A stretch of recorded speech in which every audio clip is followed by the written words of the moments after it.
Mic check, 1, 2, 3.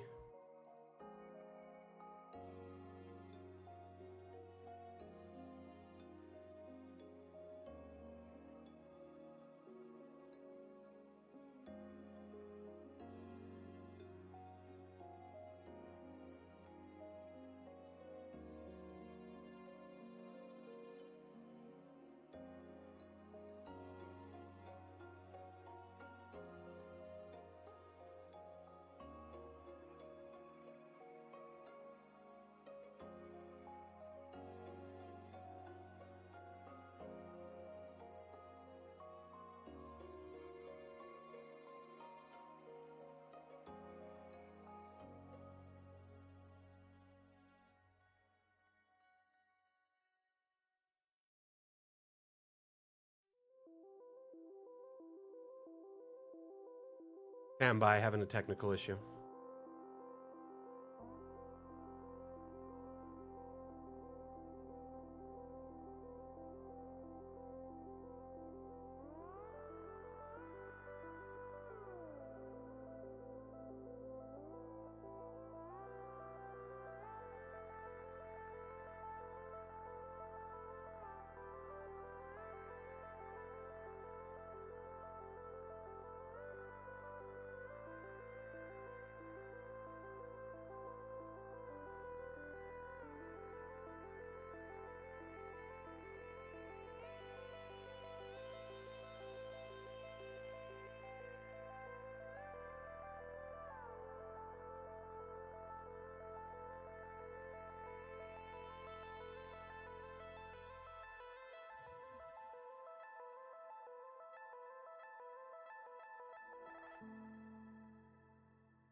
Sorry for the delay. Today's update absolutely wrecked the Mapmaker Monday build. Like, absolutely destroyed it. So I'm loading into a prior build. But at least still have something. Hey, Elena, how you doing? I recognize you. Stand by.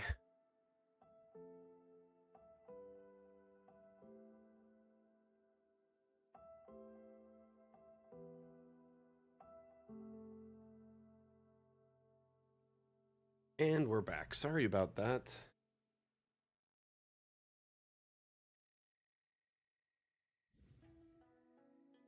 Door was pushed open. My cat must have pushed. Thank you, everyone, for being here and for being patient with me as I was getting everything working. Ran into a technical issue as I went live. Basically, a new build got pushed out for Fun with Objects this morning, and I was planning to build in Fun with Objects on the stream. And here now I am able to do that, but I had to load into an older build. So when I came in today, all of the terrain adjustments were gone. It was... Here, hold on. Okay, look at this right here. This is how the center, like, roundabout looked. Right? This is how it's supposed to look. Oh, nice, Elijah. Welcome, welcome. How you doing? Appreciate you dropping in. If you have any questions, concerns, feedback, suggestions, let me know. These streams are AMA format, so you're welcome to ask away. Did I turn it off and on again, Matt? Yeah, I switched into another build and it got it working.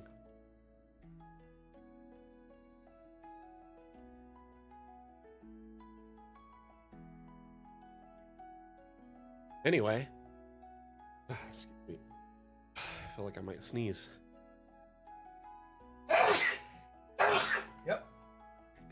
Yep, I did.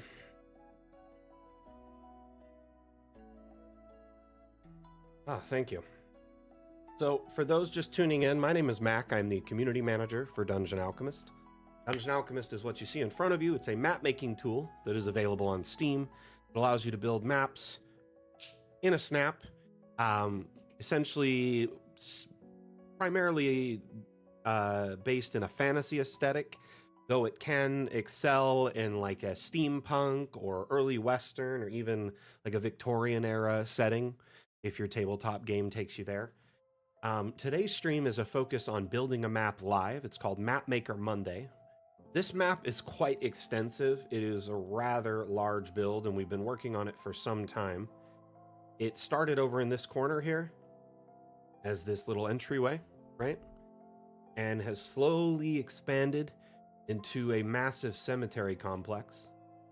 Various graves of different styles. Here's a little fenced off area, what I would consider like royal graves. We have a nice little cathedral over here, and I built a multi-story tower by hand. This was prior to the multi-level update that I started this map. It's quite old now. So multi-level had to be done, by hand, by stacking objects meticulously, which in just a few days, that'll be a thing of the past. So I really love building by hand in Dungeon Alchemist. And what I love to do on these streams is teach people all the cool things you can do and how to use the tools available effectively. We also answer questions during the stream in AMA format, which means if you have any questions whatsoever, you can ask me anything related to Dungeon Alchemist, of course, and I will do my best to answer your questions and address your concerns. Oh, Elena, sorry. I did not see that question before. Hold on, Atlam, I'm not getting YouTube chat. The game yesterday was good. Sorry, I am just so distracted right now between DA not running fully this morning in the right build, and then also, like, I'm kind of... it's been crunch time lately, so... Like, D&D was my only reprieve this week. Basically, it was like my only time off. I've been working constantly as we get closer to the update because there's lots and lots of testing. I communicate with lots of different people, about lots of different things and parts moving and simultaneously falling into place. We had the reveal streams. We had, I'm building a trailer that, I'm working on for the release. I've been releasing teasers, so just tons of stuff going on. But it was nice to have a break and play yesterday. The group had a lot of fun. We moved from Modular Rock onto new lands. We kind of always felt out of place there. And to be honest, we were fugitives on the run, so probably best that we get out of there. No, by the way, we were framed. I'm going to point that out. I know people always say that, but we were definitely framed. And the person who framed us, we got vengeance on them and found out they just did it out of convenience. But right now our kind of reputation is tainted there. So between that and like everything's massive and giant size in Modular Rock, we decided we wanted to move somewhere else. Oh, Elijah. We're actually like a good, chaotic, good party for the most part. Or mostly neutral or good party. Hey, thanks, Miss Rattata. I appreciate that. It is a nice map. So the stream today, we're going to be focusing on expanding these, different graves, which I've been getting very creative and coming up with lots of unique graves with the very limited assortment we had prior to this update, which is launching in 3 days for everyone else. But now I'm going to be able to lay graves using this update, which is going to save me like a tremendous amount of time. I'm going to show you all some stuff, and I hope you find it interesting.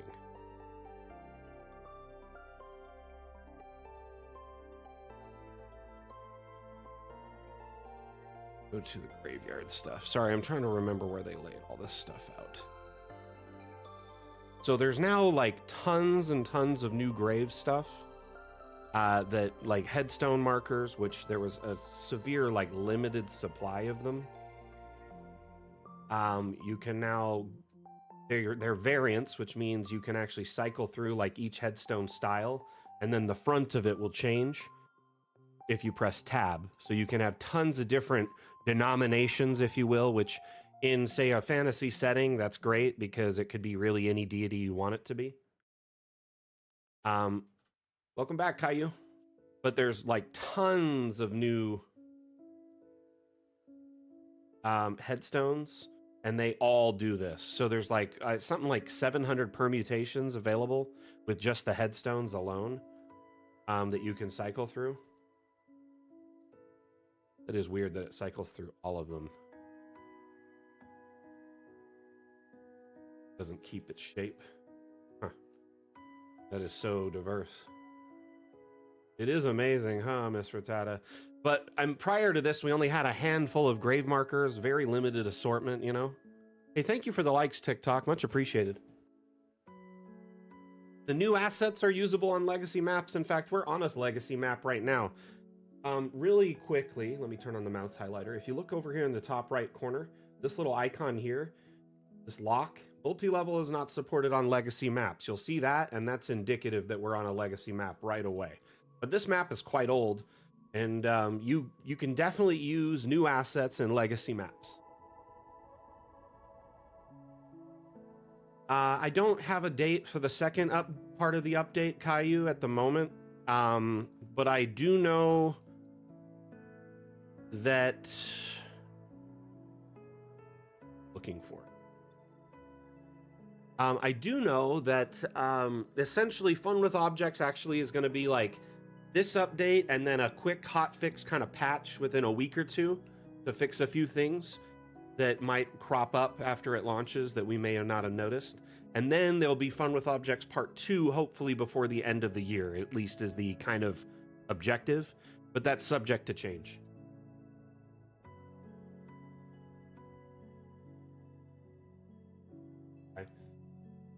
Just noticing like some of my chat windows weren't working and I wanted to refresh them. Let's there's all these new mausoleum little things, right?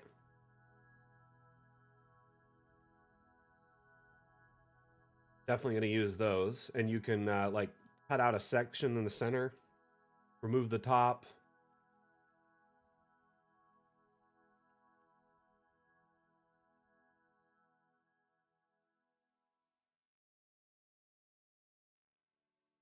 I mean, Rodrigo, if you play in person with like a TV, one thing you can always do is cover part of the screen with like construction paper or like a black sheet or like, you know, clouds made out of cotton, like the kind of stuff that you would stuff a pillow with or something.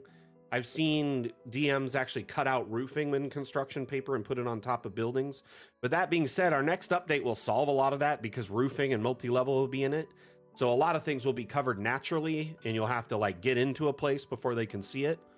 But Fog of War and stuff like that is more a virtual tabletop feature, which at this point we have no plans to put any effort into until we leave early access. So once we leave early access, we'll probably consider doing like a virtual tabletop type features to supplement those things.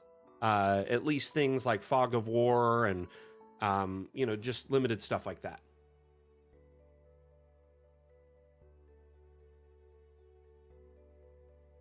Oh, David, that's cool. If you use a table PDF and use layers to do Fog of War. Another thing, like there's like Foundry, for instance, actually has a module called shared, I think it's called shared screen. And that's what you would use if all of your players are playing in one space instead of at different places online. So they all have shared vision on the same screen, but they share the same Fog of War. So you just kind of move them as a group, or if one goes off, they get a little bit extended vision on the side. Cali Psych, we have, I guess, if you consider Fun with Objects 1 and 2 as 2 updates. There's 1, 2... Water Worlds, High Seas, Tricks and Traps, and Instant Dungeon. So what, 5 or 6, depending on how you look at it. If you still consider Fun with Objects, even though it's been split in half, as 2 updates, which I'm going to actually put some context on that, okay?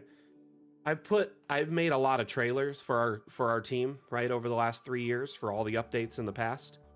And typically they run about 60 seconds to a minute and 20 seconds because the features we put into an update tend to fit in that kind of area of time, based on just my production experience at least.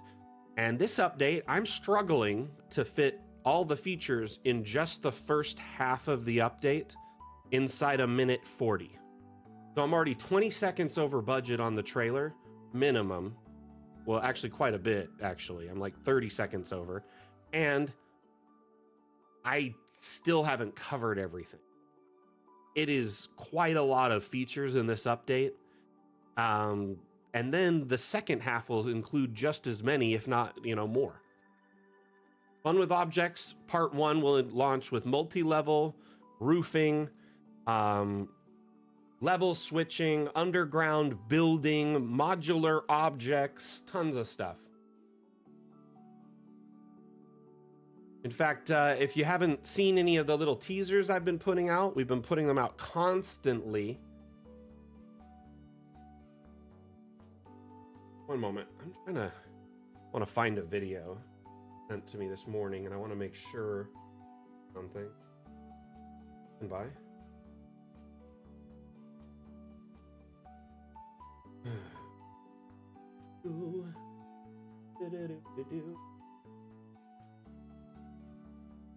I need to find this grave.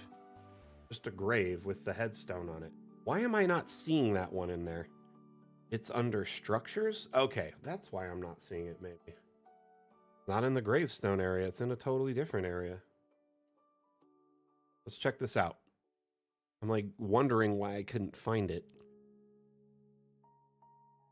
Hey, don't you crash.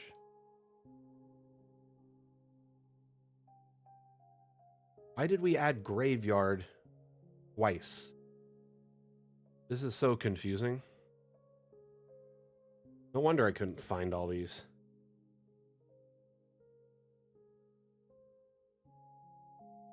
Okay, well, this is going to be fun.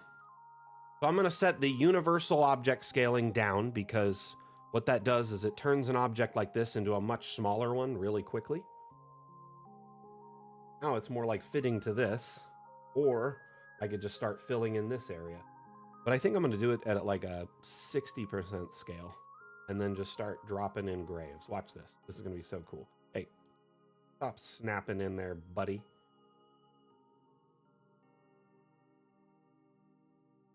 Every one of these has a different headstone automatically.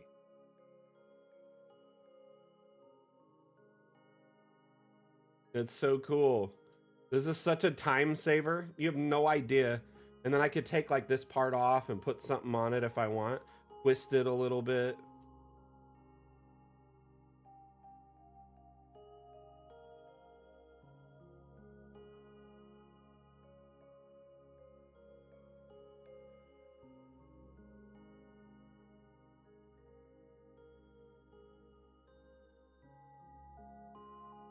Hey, Artful Darkness, how are you doing today?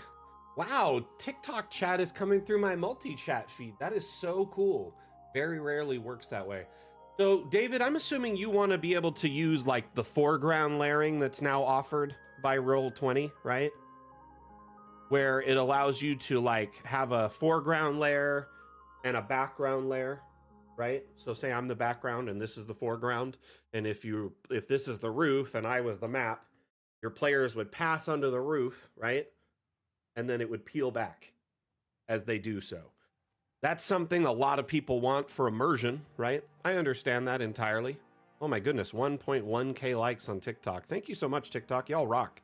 But the problem is this update won't feature that. It requires some implementation of a few different working parts to make it work correctly.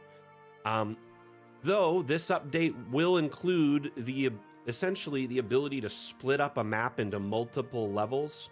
It does it automatically. So if there's a basement, a first floor, second floor, and so on, it'll split the map up into as many parts as possible, which at that point, when you export it, automatically creates multiple maps. It's actually really straightforward. It labels them as different levels.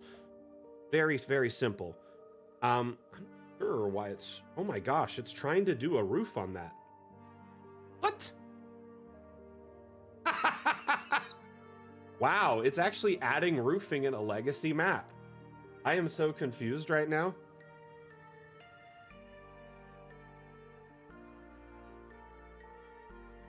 But in the future, essentially what they'll probably end up doing is allowing the roof to be exported with transparency all around it instead of it showing the ground down below. And then what that'll do is when your players pass under the roof, it will peel away as long as it's set as the foreground layer. But trust me, man, this is kind of a new feature for Roll20. Fantasy Grounds, you know, Foundry, they've had that feature going on years now, and it's something that people have wanted for a long time. But I think that we're kind of waiting until we're at least figured out the multi-level stuff before we start offering that kind of feature. But it will require either PNG or WebP integration, both of which are kind of complicated to get just right. Either way, it's something they're considering. This is funny.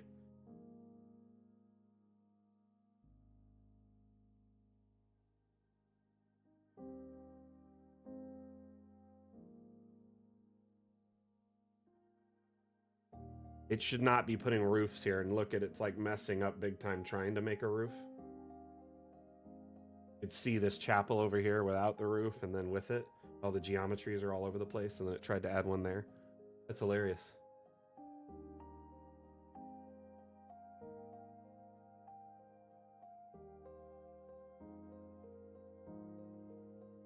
I mean, you'll be able to build a multi-level castle in the next update without using thick blocks. You could probably just use that for your walls. I'm not even joking when I say castles are entirely possible in the new update. Give me 1 second.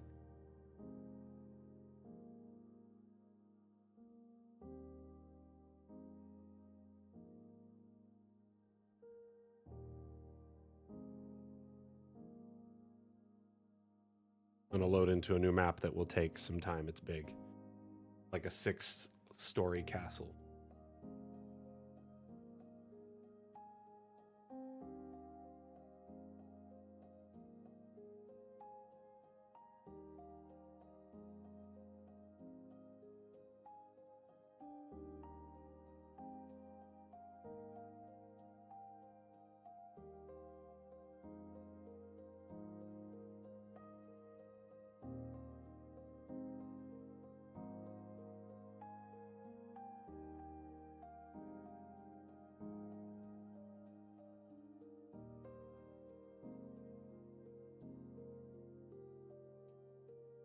Sorry for the frame rate. This makes my computer crawl when I look at this map. The big boy.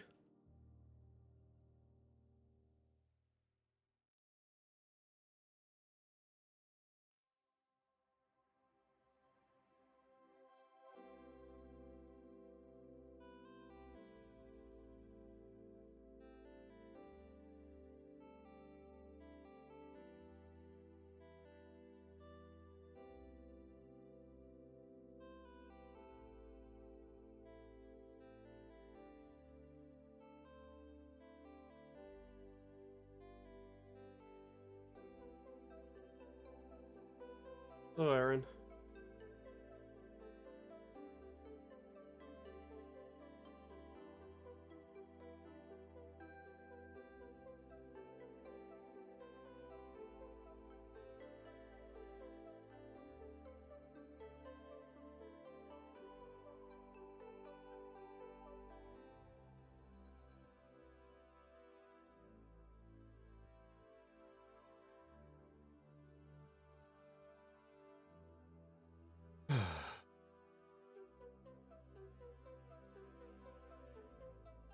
Yeah, I think this thing's rather impressive.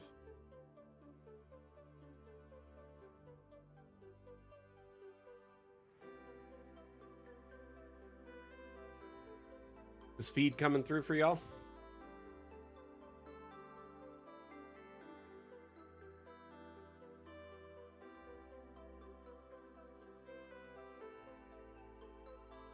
Wow, TikTok, thank you so much. Much appreciated for all the likes.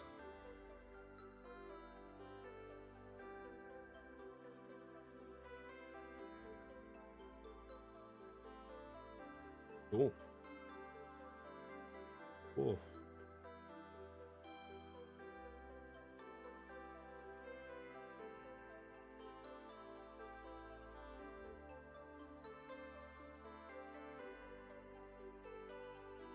I got this greenhouse. Oh, yeah.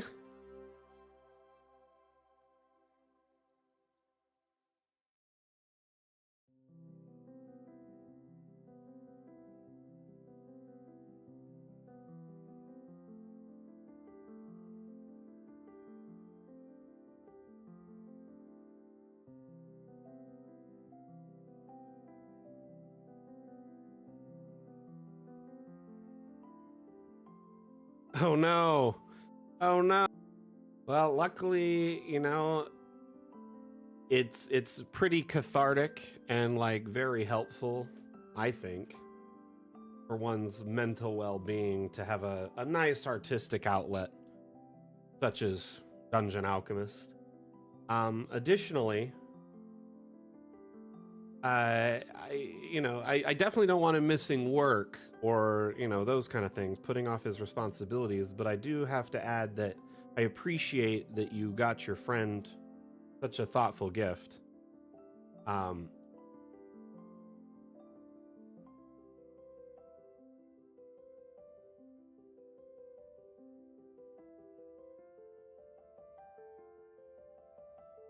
I think in this day and age, especially, it's always nice to have a way to, you know, unwind, blow off some steam, and have a fun place to like have a creative outlet. Even if your maps never even see the light of day or are never used in a campaign, I personally just love map making. It's fun. You know what I mean? So I'm of the mindset that it is a great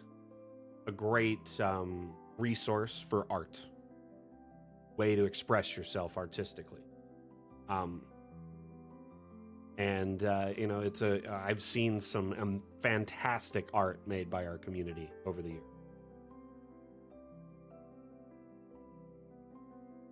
You and me? Like a map or something? What did you have in mind? I'm intrigued. Color me intrigued. Though timing is imperative. At the moment, I'm like working like 16-hour days as we get close to the launch, so it might be after I get a moment to decompress after the launch. Oh, gotcha. Gotcha. For you and your buddy. Sorry, though, I misread that. My bad. My bad. So if you want to send a map back and forth, all you do is file, save, and then that DAM file that it gives you when you save. When you hit save, right? You name the file. By the way, if you have autosave turned on, or if you don't, definitely turn it on. You could set up autosave to like a 1 minute to like anywhere between 1 minute and a 60-minute interval. And if you enable it, save it, as long as the map has been saved and named once, it'll automatically save at that interval, protecting your work. That way you don't lose a lot of hard work. Because we've all had our computers crash or maps crash or forget to save, and it's just the worst. Anyway, so with that in mind, if you just send that file to them, like over Discord or Google Drive or whatever, then they can work on it and then send it back to you. You'd have to do it kind of hot potato style, because if you send them the file and then they work on it and you work on yours in the same time, they don't merge together. So you would let them work on it, send it to you a day or two later or an hour or two later. I've seen streamers actually do something like where they play, we call it hot dam, because when you save a map in Dungeon Alchemist, it's saved as a .dam file, Dungeon Alchemist map. That's our proprietary map or file format. Anyway, with that in mind, they'll be on stream and they each start with a map, like 2 or 3 of them, and then they pass it to each other like magical or like, you know, musical chairs or hot potato, and each one works on it for like a half-hour shift, and then they just keep swapping maps with each other and adding their own flair to it. Very fun. Another thing to consider too is the workshop. You can upload your map to the workshop by hitting publish map. So you open the map you want to upload. Make sure the map is as complete as you wanted to make it, because once you've uploaded a map to the workshop, it's a little tricky to update the map once it's there. More often than not, people end up replacing it on accident because they don't really understand how, and it's because Steam is kind of weird in how it works. But you hit publish map, and you essentially can take a screenshot, name the map, set its access to private or friends. So if your friends on Steam, they can see it in your workshop assets and download it that way.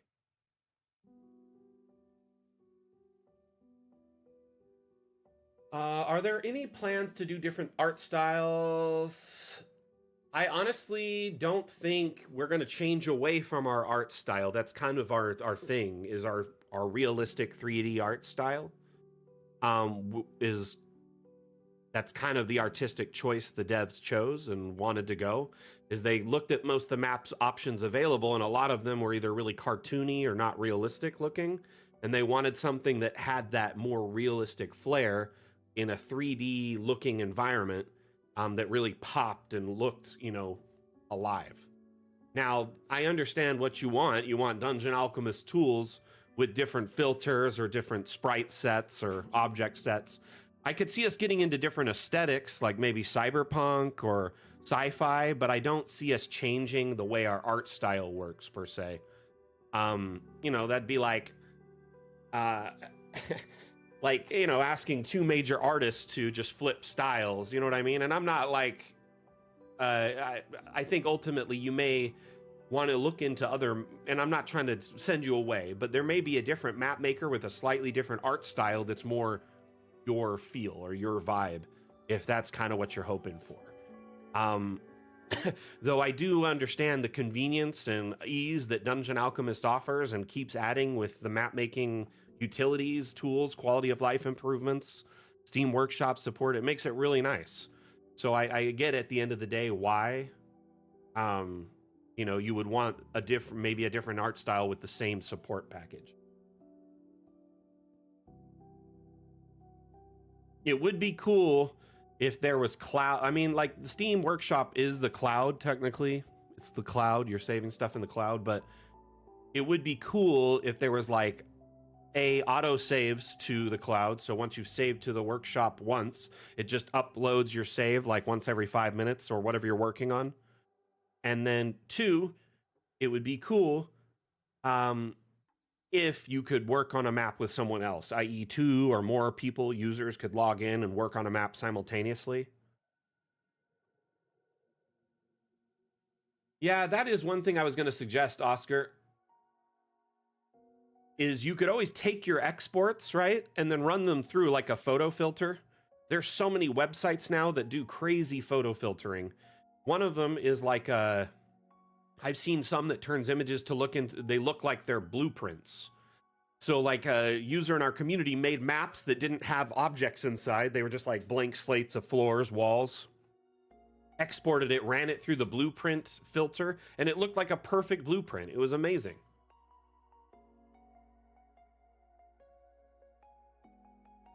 Yeah, I agree, Chim. I think that's kind of where the team went. They wanted something that looked and felt real, but also, it looks like you're in a computer game or like like a simulator. Feels like Sims meets Baldur's Gate is usually how I feel. By the way, y'all like this asset here, this new asset called the Archimedes Mirror?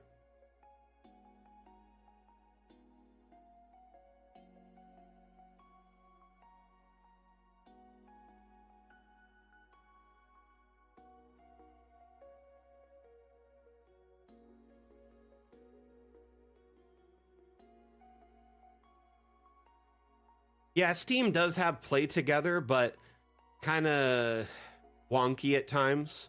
It does work. Like, you can invite a friend on your friend list to jump in and like they remote access in and can do stuff. So you can do that through Steam to a degree. It's just not something we offer support for. It's through Steam instead.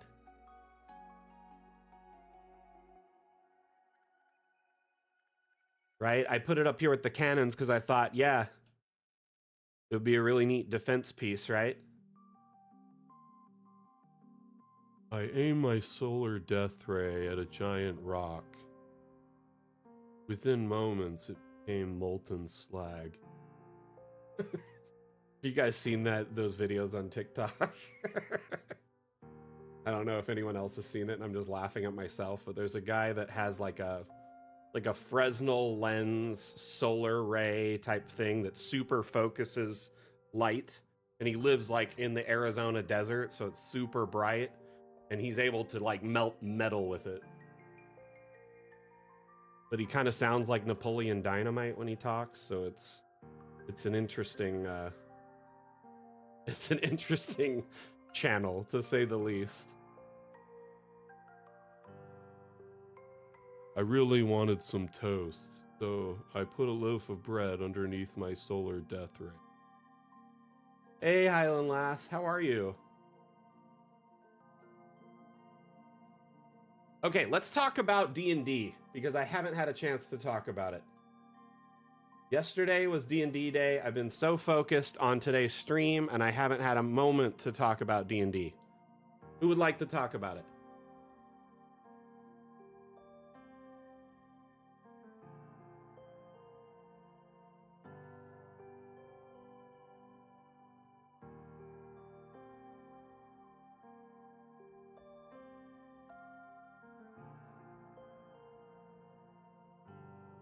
Aaron, honestly, I mean, cities and like, I would say a regional scale isn't really something we're meant or focused on.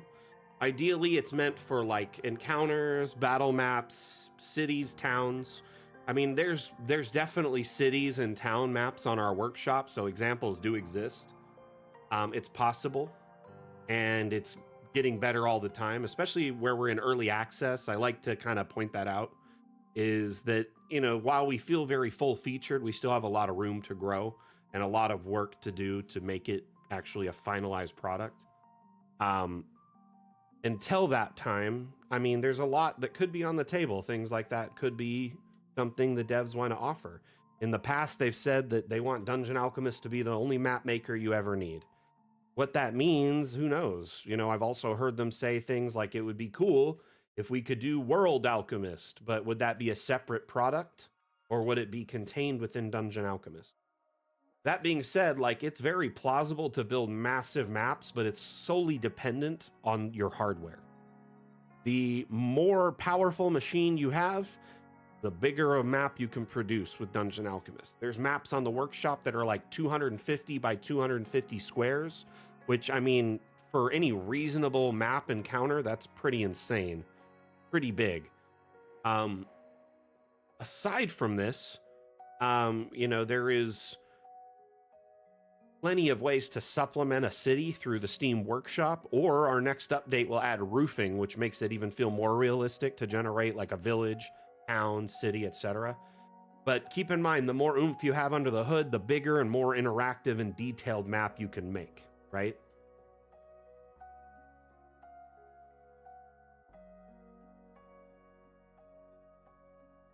Ultra, if you look at the export menu, when you're in the export menu, right? You just set it to export size, no borders. If it has a normal border, it'll put this big gray area around it, right? You set it to small borders, it'll shrink it. But if you set it to no borders, it gets rid of the border entirely. But keep in mind, if you have buildings or objects or anything right near the edge, they will be cropped off if you export in a 3D perspective. If you just do a flattened top down, you probably won't have much cut off at the edge, just a little bit. But when you do a small border, most objects around the edge are not cut off in the 3D rendering, allowing it to feel, you know, at least more immersive.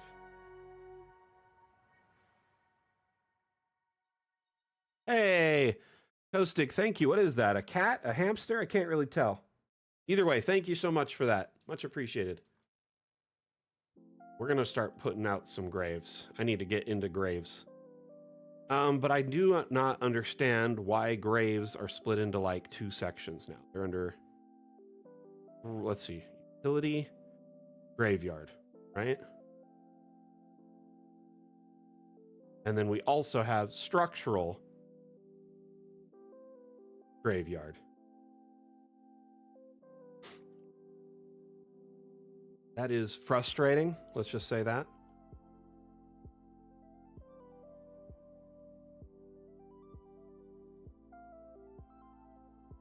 And I didn't save earlier, so the 3 graves I placed. And I don't want random rotation with.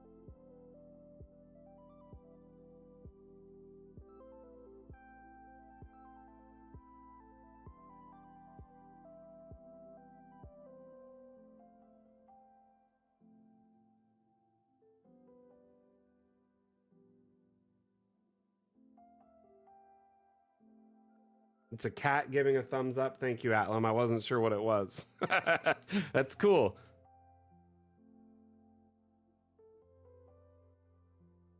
Oh, nice, Toastig. How you enjoying DA these days? And did you know we have an update coming out in just a few days? On the 10th, actually.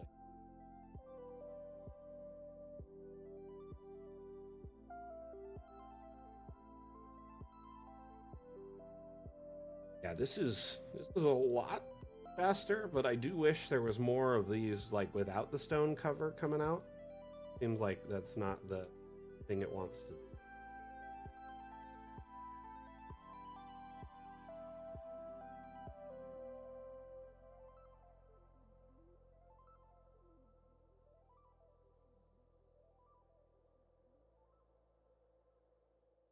You want to start a tavern IRL and you're going to build it in Dungeon Alchemist? Dude, that's so wholesome. That's awesome. I would love to see the designs when you like put them out, or if you like, you know, once you build them. I've actually done something similar. So we were planning to do a convention circuit in the US, right? And I put together our booth design using Dungeon Alchemist. The devs laughed pretty hard at me, but I'm like, I don't know like how to do like all that other type, you know, 3D crazy design sculpting in Blender, so I did it the way I know. UFC Ninja, that's a good question. Not really, but there have been community members who very eagerly like replicate maps from like of real places. Like Highland Lass, she's a very talented map maker in our community. She was here earlier. I don't know if she's here still. Oh, she might still be. But the thing is she'll make maps of like real locations, old castles and historical sites and stuff like that. It's pretty cool. So like Toastic, I know just enough about 3D design to get myself in trouble. Like I love 3D printing and I can make like really primitive objects. But when it comes to stuff like this, I am way over my head. So, you know, I do the community management gig. I manage our streams. I run support for our community. I create our content, but I definitely don't do any of the development short of testing and community feedback and, you know, like, you know what I mean? Aren't y'all seeing how every time it's a different grave? Though I do wish these blank ones were more like mixed in. That being said, I can probably just delete.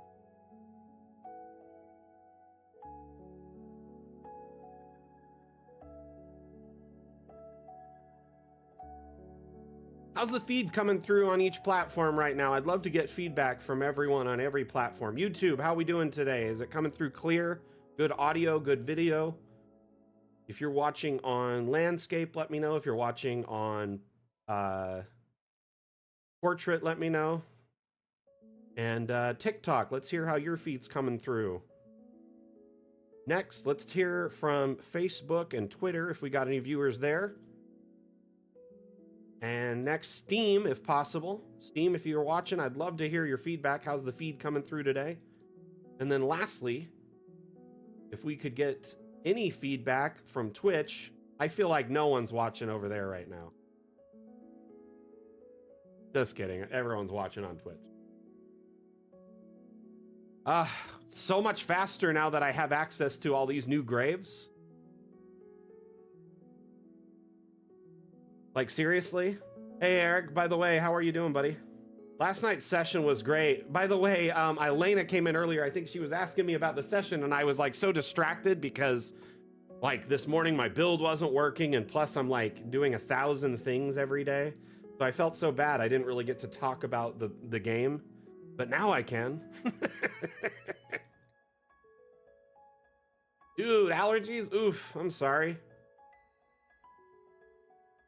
So Eric is my DM for the group that I play with. It's my family, my wife and son, and then is half the group. The other half is a few of my friends, all over the U.S. in different locations. And we've been having a blast. We've been playing together like 8 months now. Well, see, these are fancier graves. This is a totally different area, right?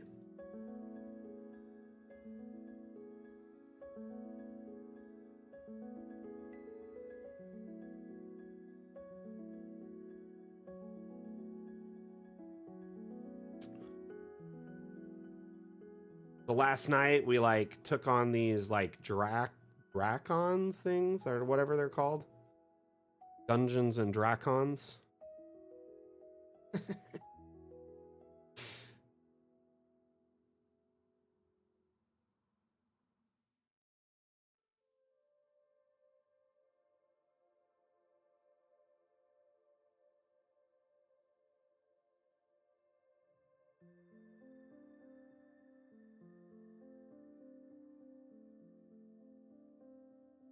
Yeah, this is going to speed things up tremendously. Over here, I was putting them in like randomly. I'd put like little plots, some of these like dug ones, some stone, you know, whatever. And then I'd put like a random item as a headstone. I was running out of stuff.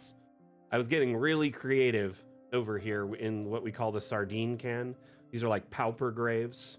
Essentially, they are dug by friends or family or even the person themselves before they pass away. But it's like a very minimalist grave, either a vertical grave or, you know, columbarium or like just a basic grave.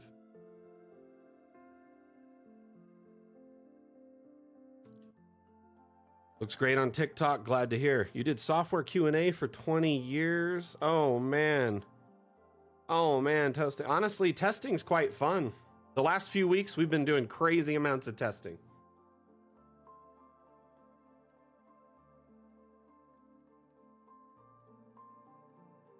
Is it weird that it's the back of these right here? I could always like fence it off so it feels more natchy. And that feels kind of tight. I'm gonna just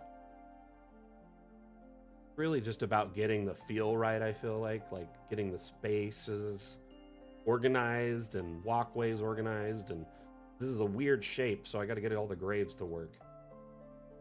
Not to mention, like, what do I do with all these weird like bends? I'm thinking of putting like either like benches or walkways or statues. I was actually going to use this little space for a park, like with benches and flowers and like a gazebo or something.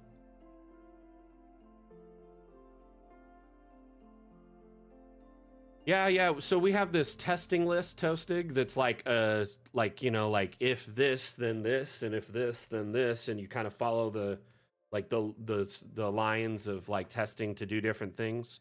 Does this work with this? Test it under these lights and these maps. It's quite extensive for sure. And even then, we still miss things, you know, at the end of the day. We're only human.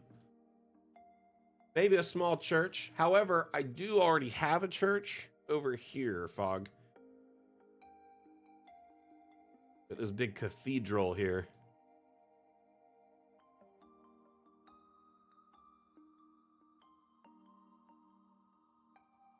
Actually made this before multi-level was like available. As you can see. Oh.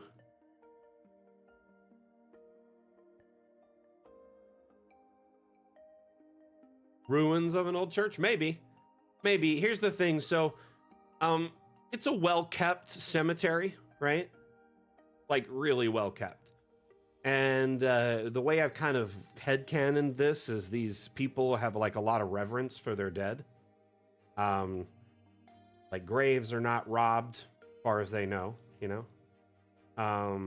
In fact, any items placed on graves are collected at certain intervals throughout the year by the clergy and then used to upkeep the property and like, you know, that kind of stuff. And also offer a free grave site to everyone. So essentially, the idea was this place has been around like hundreds of thousands of years, and that's why there's so many dead. There's obviously been intervals of turmoil, like war and stuff like that. Uh-oh. Don't crash. So Toasting, in our next update, multi-level building will be available. Until then, it's kind of, it's tricky to do, and you got to do it by hand using objects from the structural menu here. There's thousands of objects in this menu, many of which you can stack on top of each other. There's freestanding walls, for instance. These match every wall in the wall menu, but they're now an object which can be rotated, which can be resized, which can be raised up and down, giving you a lot of options when it comes to building upward. That's exactly what I did with this tower here. The bottom floor was done using the room generation tool, but everything above that is objects. The stairs, the platforms. Next level, you're gonna love this. Check this out. So this is such a massive property, right? The caretaker actually lives on site. This is the caretaker's property and cottage. He's got a beautiful little cottage, quaint property here, but he's got a little farm, work site here where he stores extra dirt and stone and potting for plants because he manages all the plants and the gardens and helps dig graves. And this pond over here is just a little fun little koi pond he has. And like I said, little garden plots, little chicken coop there, and raised garden beds, stuff like that. And then if you come over here, he's a green thumb, as you can tell, but this is his private collection of plants, his greenhouse, with all sorts of plants and, you know, flowers and fruits and things from faraway realms and lands. So he's got like some fey mushrooms and flowers, some cacti, some bonsai trees, a dryad, you know, all sorts of different stuff like that. Fruit, which I would assume is probably foreign to him. How did I raise what up and down? The objects? Very easily. Let me show you, actually. It's very cool. So any object that you want to raise up and down, you got to do one thing first, okay? So go to the object menu, and then you see this toggle right here that says collisions. When you disable the collisions, you enable the fun. Collisions, when they're on, objects are kind of rigid. They snap into place more often than not, depending on the object. And then if you get them too close to each other, you get this X-Men logo. Like, no, you can't be an X-Man. So basically, it restricts you, but then it makes objects snap and more uniform when you use collisions. So it's nice to that degree. But when collisions are on, objects can only like go so big, right? Before they hit a wall. They can only go so small before they hit a wall. And then that up-down arrow is missing. When collisions are off, you can take objects, merge them together to make like new, unique objects, right? So maybe you wanted to merge some rocks together to make a new rock outcropping or whatever. Put some fences closer together to make a custom fence. Or maybe you wanted to raise an object up and down to get it up a little bit higher and on top of another object. When you disable collisions, you can raise objects up and down, you can merge them together and scale them much more freely. The only exception to that would be objects that are locked with a little lock symbol. They're usually wall-mounted objects or pits that like go into the ground. They're a fixed size and cannot be resized at this time.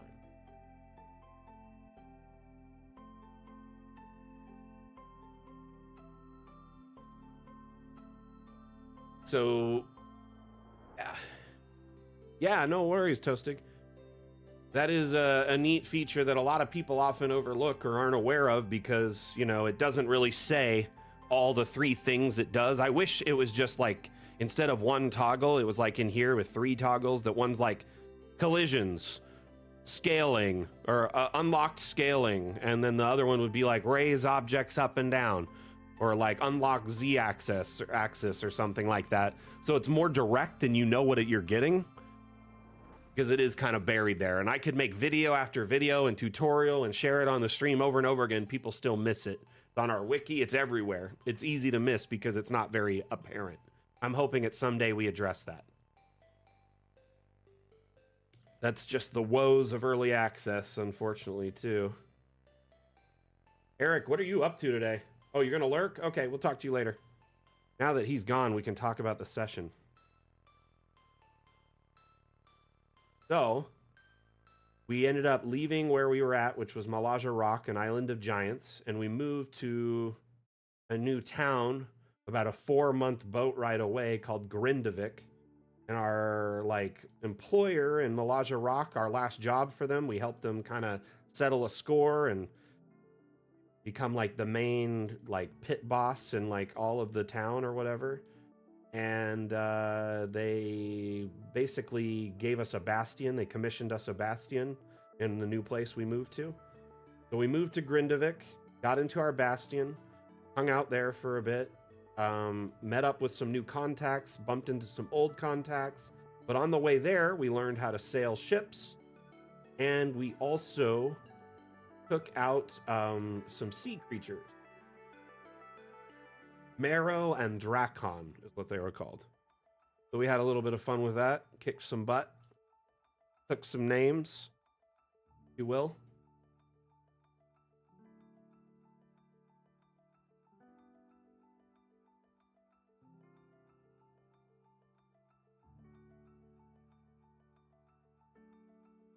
So basically the journey spanned several months, which is the longest time we've actually had in the game.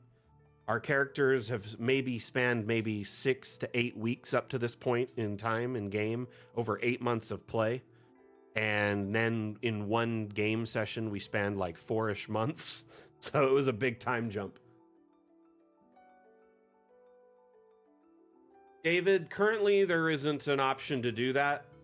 I don't think there ever will be, though there may be an option to do what's called variant creation, which would allow you to essentially take a bunch of objects and group them together and save them as a grouping, and then maybe share that grouping on the workshop or paste that grouping between the map all over the map or different maps.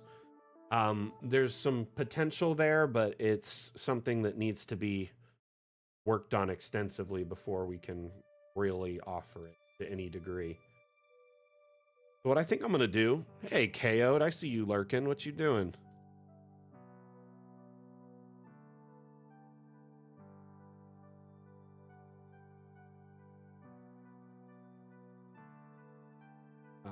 I'm gonna keep adding graves, I guess. Just get it all the way down here. I was thinking of maybe adding a path here, and then a path there, and a path there, so you can get into these graves pretty easily.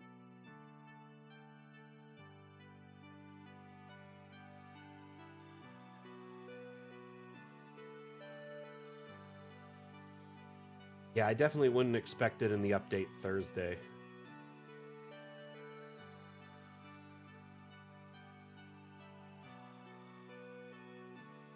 But I hope y'all are excited for that. The update's going to be huge, huge. It's going to be great to be able to, do multi-level effectively, roofing effectively, without using any tricks or workarounds. It's going to be a big time saver for our community, and I can't wait to see some of the new maps that come out. It's going to be nuts. I know people are probably going to be making Yawning Portal and Castle Ravenloft and all the hits,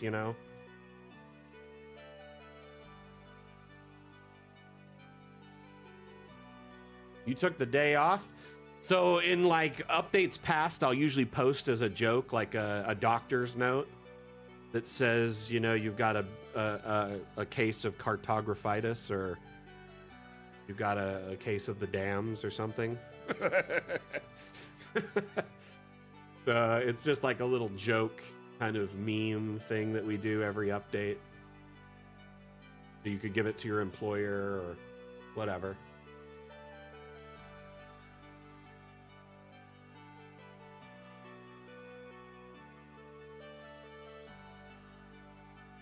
And I don't think it would pass for a doctor's note, so please don't do that. It is definitely a joke.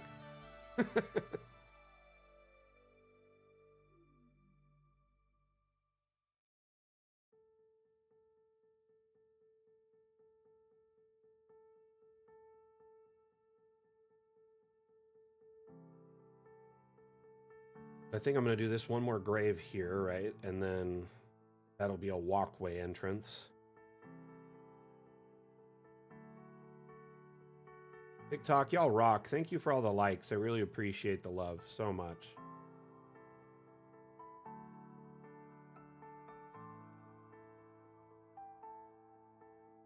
How many graves have I already put in? I am making moves today. Usually I'd put in like 20, 30 graves. I'm like, yeah, that's a good day. Because I'd be making them all by hand, doing this stuff. Adding grave markers by hand. It's like, psh, there's a new stonemason in town.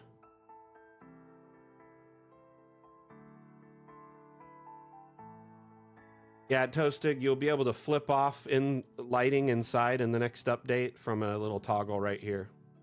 Boop. So when you go to like look inside, right? Normally you have these shadows peeking over from the wall, from the outside light. But now you'll be able to turn that off.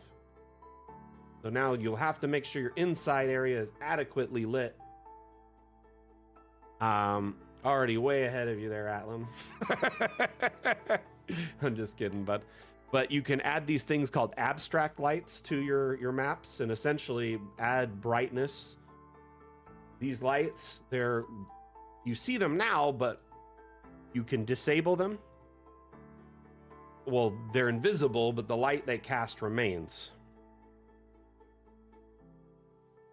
See the difference with or without them? You could use this narratively to essentially like highlight a specific object if you wanted to. Say I wanted this podium to look kind of like blue. Little light above it, right? Change this to blue. Maybe the intensity up a little bit. And so it just kind of has like this weird kind of majestic lighting in the corner. So you can add invisible lighting inside as either a spotlight or a kind of lantern, and you can block exterior lighting.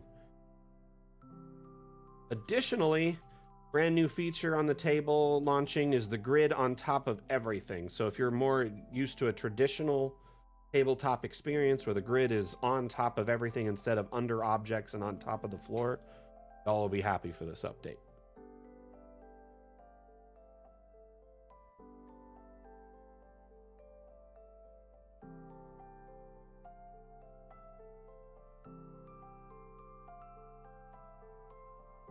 Okay.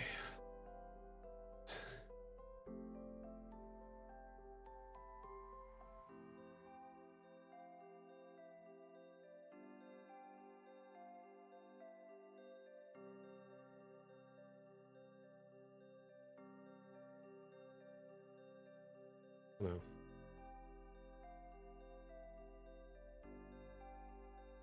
Normal. They're just normal maps. Regular styles, Jim.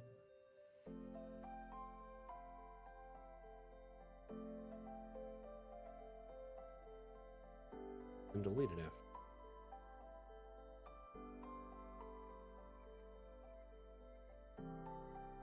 after.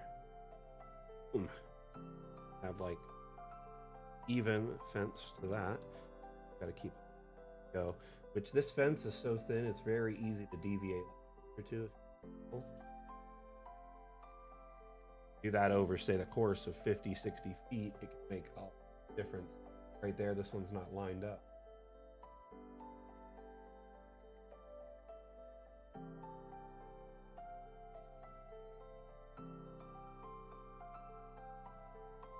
Darn it.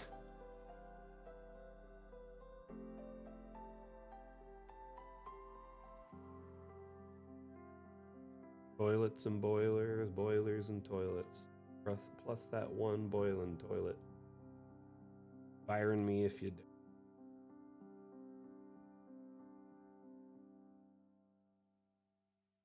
Isn't there like a new season of Futurama launching in a few weeks? I think it might be the last season ever. Who knows?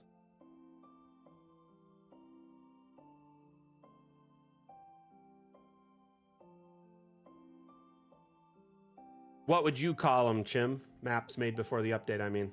Or I mean maps made after the update.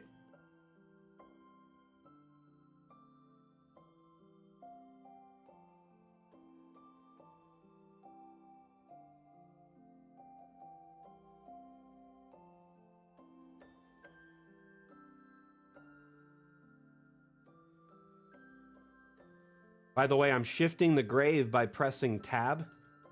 So every time you press tab, it just is a different denomination. There's like 600 plus combinations, I think.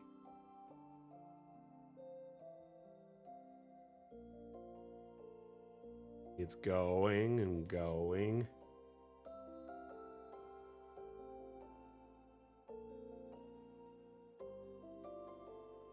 I'm very excited for the new season.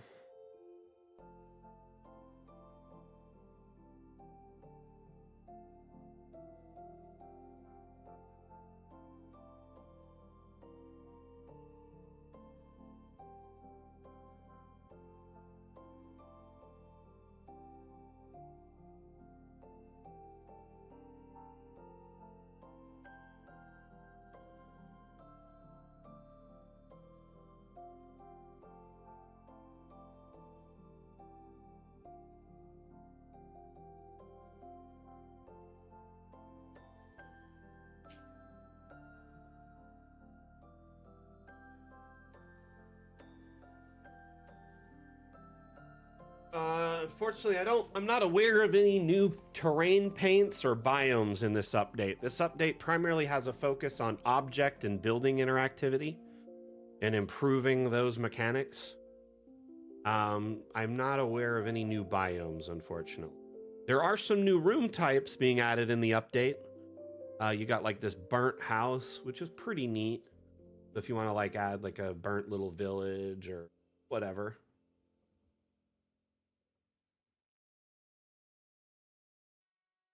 There's at least 4 or 5 new room types that are being added. Balconies as well. But as far as like terrain paths right now, each terrain set is locked to the biome you're in. So if you're in forest, you have specific terrain paints. If you're in snow, you have different ones. I found the one with the most options is grasslands. Has like 12 different paints, including a sand. So that's great for doing like an island, and then you could just paint on, say, like, like nature objects of all kinds. They'll be able to open legacy maps, right? You won't be able, even you won't be able to generate a legacy map after the update. You'll just be able to open them and then make edits to them. But technically, anyone could go download one from the workshop and then edit that map infinitely as a legacy map.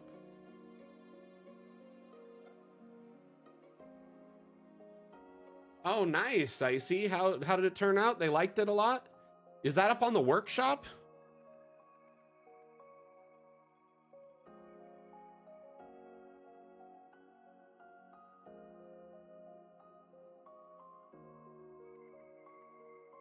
Because if it is, I'm gonna wanna see it. You can't tell me about a cool cyberpunk map and not get me curious. I understand if you gotta, you know, just drop that cool info and bounce.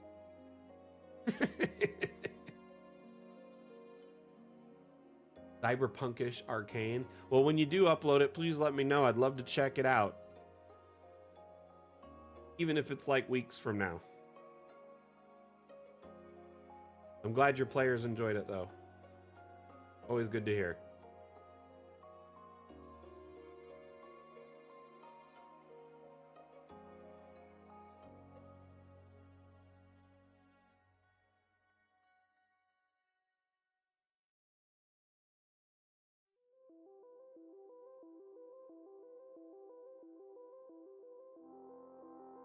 Trying to get this just lined up, but I also want them to feel a little like not perfect.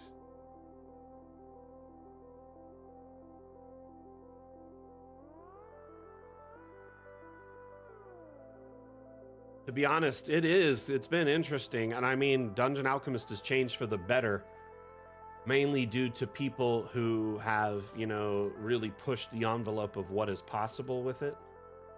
So many community members like don't like taking no for an answer and really just kind of trudge their own path, if you will. And it's interesting to see some of their creativity come through in these like really interesting maps. But over time, their creativity has kind of forced an arms race, if you will, of different creators, you know, making more intense and insane maps, and then the devs reacting with more features because the creator community is doing all this stuff that like they don't want them to do, or like the devs don't intend them to do, is what I mean. So like one thing, like now you can like take an object and scale it infinitely, right? But for the longest time, the only way around this was by like taking an object and putting it on another object. So you'd like grab something like a rug, right? And you put this wall on it. Let's say it was at its max size.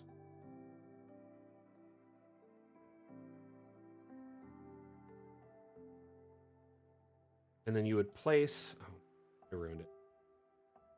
But essentially what they would do is they'd take an item like this, put it at its max size, put it on the rug, right? Or a table or anything of that nature. And then they'd resize the rug. This is like the old school way of making an item bigger. And people would do this over and over and over and over and over again. And it was very tedious. Like it was a pain. And I understand why, you know, people wanted things to be easier to use, right? More streamlined and efficient. So all of these tools coming out that speed up like map making, I'm very excited to see how the community embraces them.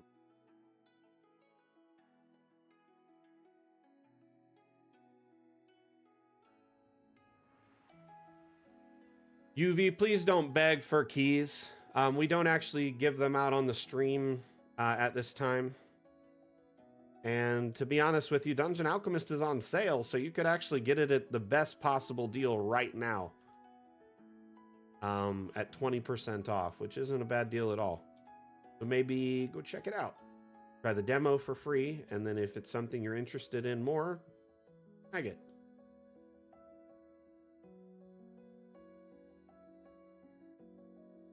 Atlam, if they keep being spammy, feel free to either time them out, mute them, ban them, whatever.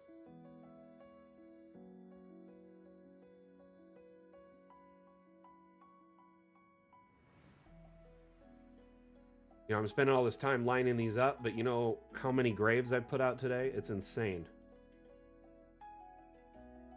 All of those already. So happy right now.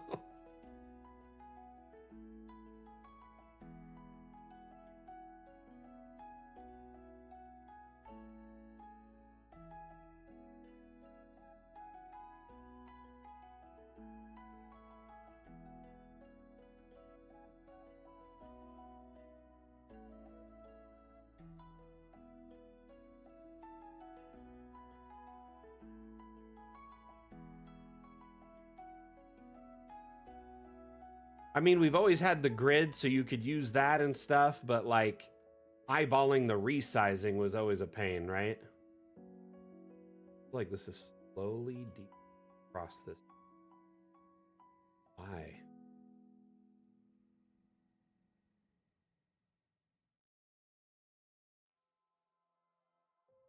Oh.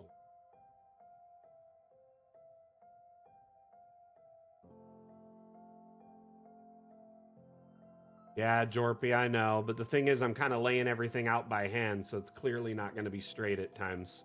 It's more or less based on the perspective at the angle I'm at currently.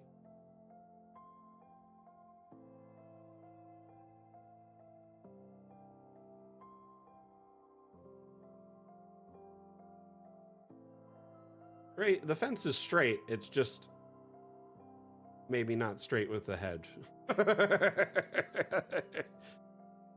Seems like it's converging slowly or something.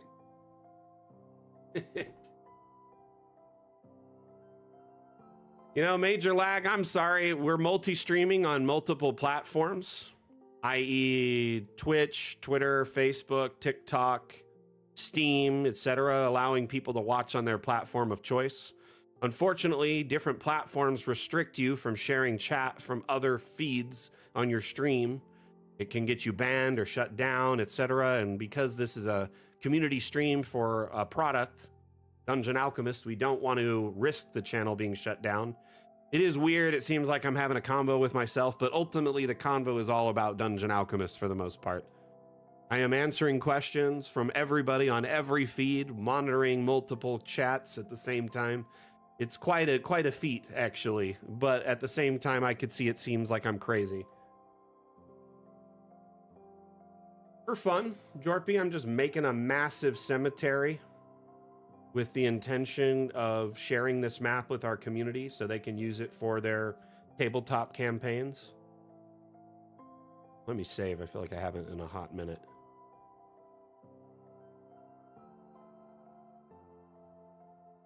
I'm going to show you all kind of the top-down feed.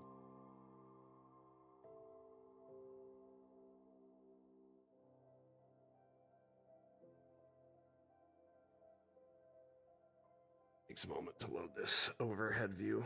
But Dungeon Alchemist is a map-making tool designed to allow you to make maps for your tabletop campaigns, primarily in a fantasy setting, so like D&D or Pathfinder.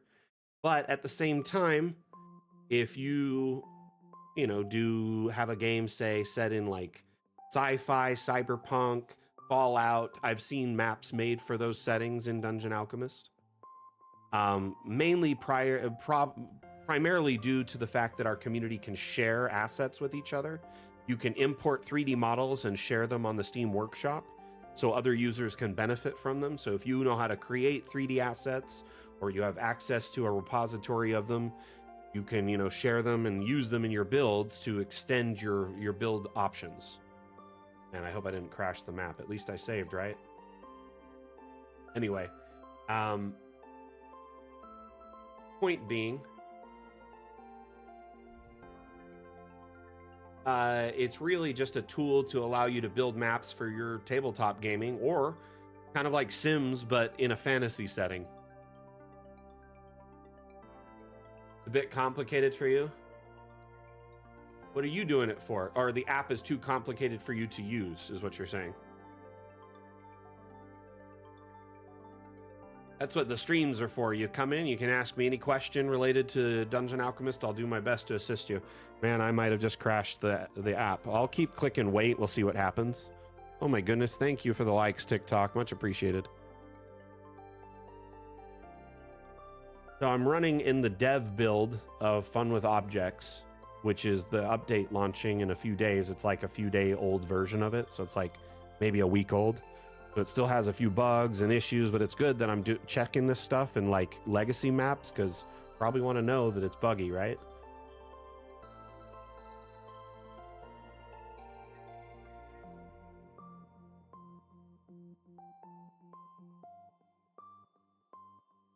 Hey, it survived. Yep, I can definitely see where it's deviating too in the top down. It's crazy how this fence is straight, but it's not straight with the hedge. So that's the problem. I'm going to have to align this. I'm going to have to realign on this end to fix it all the way down. Anyway, this is a massive map if you can kind of see it now. Quite a bit of graveyard.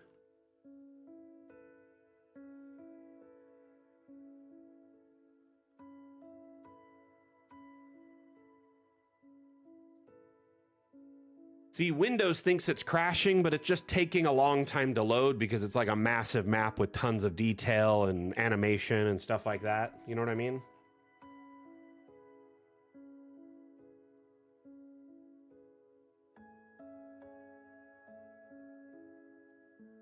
You know, that's a good question. I'll bring that up. There probably should be a marker in the workshop indicating it's a legacy map.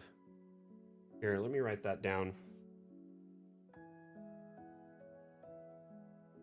because like we have UI indicating when you download an object from the workshop, right? So if you've downloaded something from the workshop, it has this little download icon on it. That's a great way at a glance to tell it's from the workshop, right? Otherwise, you can just check the downloaded objects section, which has all the objects you've downloaded. But yet, the more you download, it gets kind of crunchy, runs kind of slow. I have like hundreds of objects in here. So objects from the workshop, little bit of disclaimer, they're not necessarily as great as optimized as the ones in Dungeon Alchemist. So while it's great to have all this unlimited asset options available, there are many of them that are just kind of huge. Like I've seen assets that are like a half a gig on the workshop, and that's massive for DA. Like our average map is only like 5 to 10 megabytes. So keep in mind, if you download a massive asset from the workshop, you kind of have a risk of Dungeon Alchemist running slow.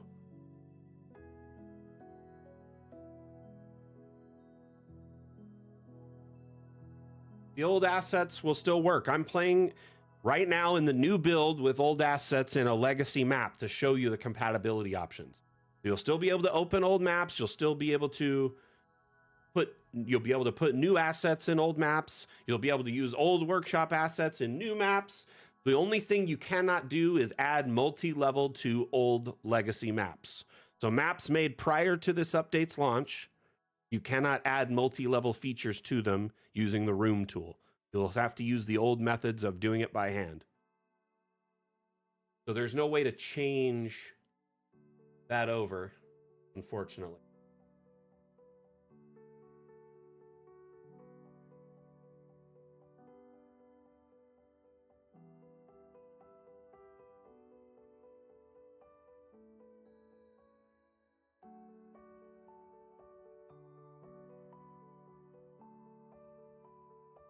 Legacy indicator on workshop maps. Got the note. You said something about it, but I've been eyeballing the stream while cooking. At some point, you showed the export menu, and it showed a layered split for multi-level with a ceiling on the temple. I think it's a bug, Mondu. It's a bug. It shouldn't be doing that. I was going to report it after the stream. Like, I'm doing testing in legacy maps today while building. It's kind of a twofer, you know? I'm just going to... all of this sucks because I was going so fast, but I also want it to be pretty much fence right. Go actually that first.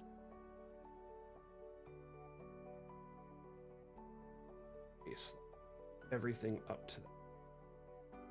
Rotate it a little. Right now, the problem is this fence, if you follow it all the way down, deviates from that. I'm just going to rotate it. So, tuck it in. Remember, like a 1/4 inch on this side ends up being an insane amount of difference on the back end, so I got to get it just right.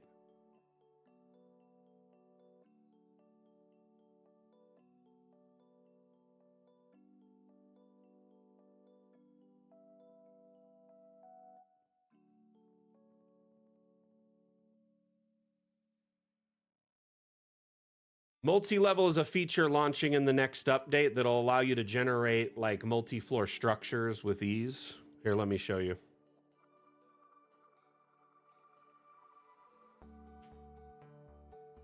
That's a good idea. That or put down like an abstract line or something, like a paint line.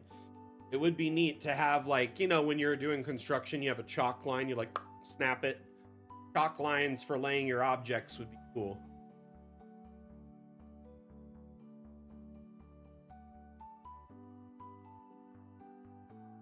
Or an object that's like the same size running down like a path. Even a lot easier.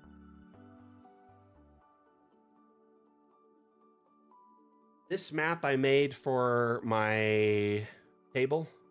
It is a bastion, actually, based on the 2024 rule set, but it's a multi-level bastion, which I feel is the perfect use case for bastions. So if you're playing 2024 rule set, you may want to tune in here because it's pretty neat.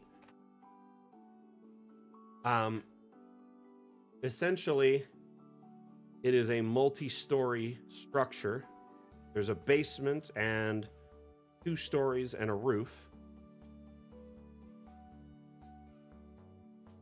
You can see the abstract lights floating right now. Let's disable that.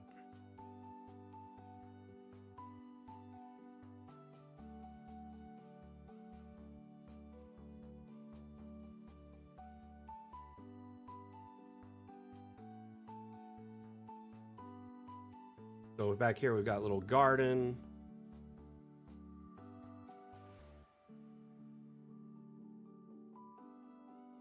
Gazebo.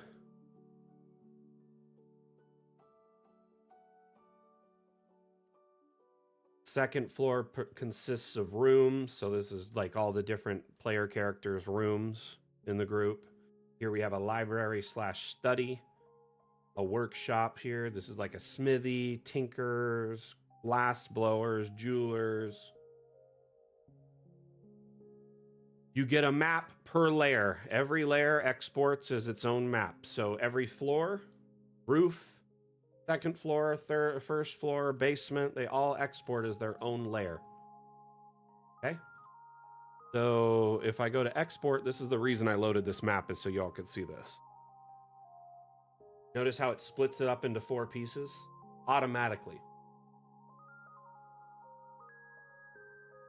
So depending on your platform, you just set it to your platform of choice. So you said Foundry, set it to Foundry. If you're exporting it as an image, set it to an image. If you want a video, set it to a video format. I actually, do an animated and a still version of all the maps I export. So that's probably a use case for the batch exporter, but the traditional exporter, you could see each level: basement, ground level, second floor, and roof. You can actually tell it to export only the ground floor if you wanted, right? You could tell it to export all layers. Tell it to export all layers and the roof. Or you could tell it to export only the current layer you're on. So if you're in the bottom basement, you could say, I only want to export this layer. That way you have more control. You could say, hey, I want the grid. It'll add the grid and show you it in the render view so you know what you're getting. Really nice.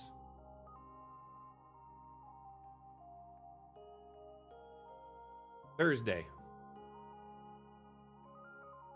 But the regular exporter's just getting a big improvement, upgrade, right?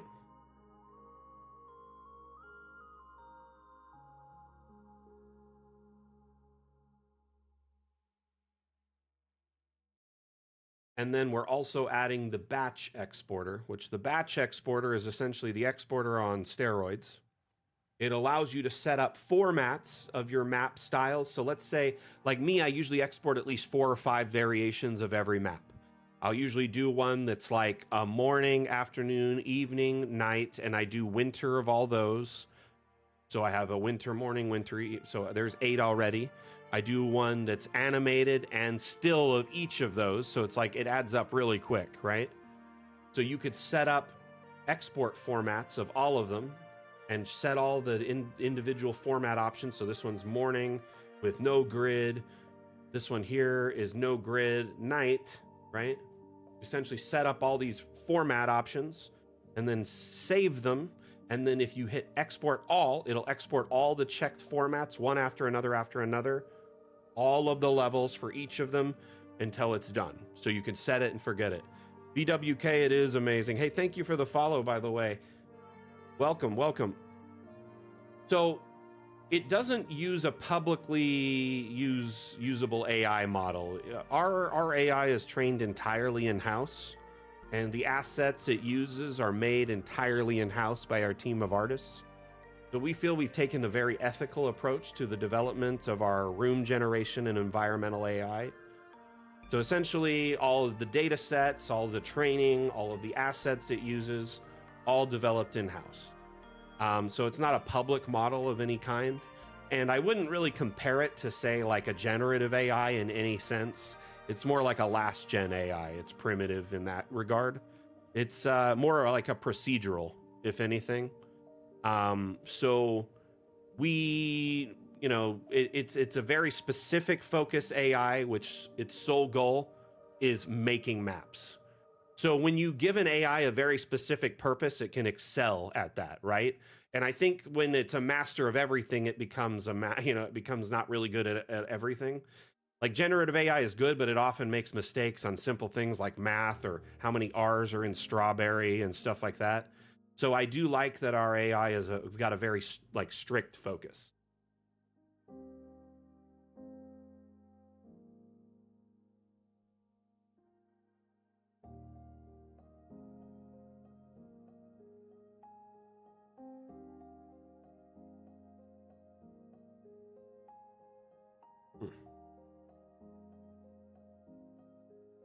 Color.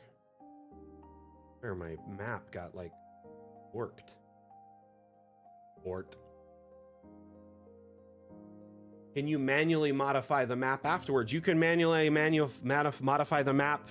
You can generate the whole map using AI, everything from the environment to the buildings, or you can build the entire map by hand, or you can generate some and build the rest. It's entirely up to you. It's the best of both worlds. It's a fully functional map making tool. It gives you access to thousands of objects, hundreds of different tools and abilities. And our next update will allow you to build multi-level structures, above ground, underground, roofing, all sorts of stuff. But like, let's say I wanted to add stuff to this map right now. If I wanted to add a fountain right here. Let me go search for a fountain. Find one like this. Snap it into place, shrink it down. Probably not really center there, but you get the idea. In fact, I'll turn on the grid so I can get overhead and center it on.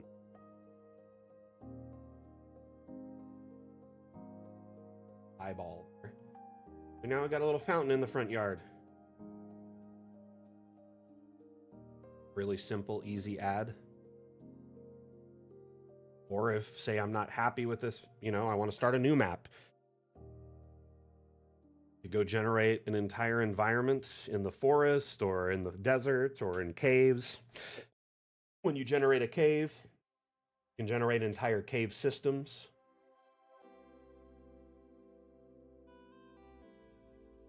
Very cool indeed.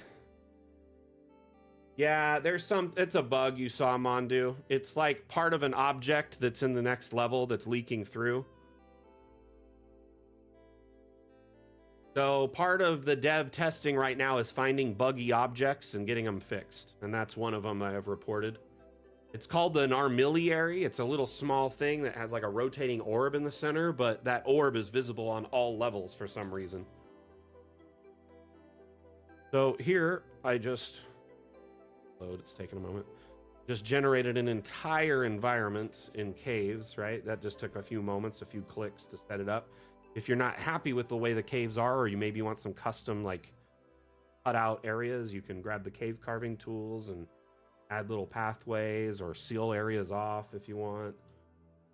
You have full creative control over the environment and how you want it to look. You can add objects to the environment, more torches, less torches. You can generate it without torches, with torches. You can generate all sorts of different environments, underground, above ground, and everything in between.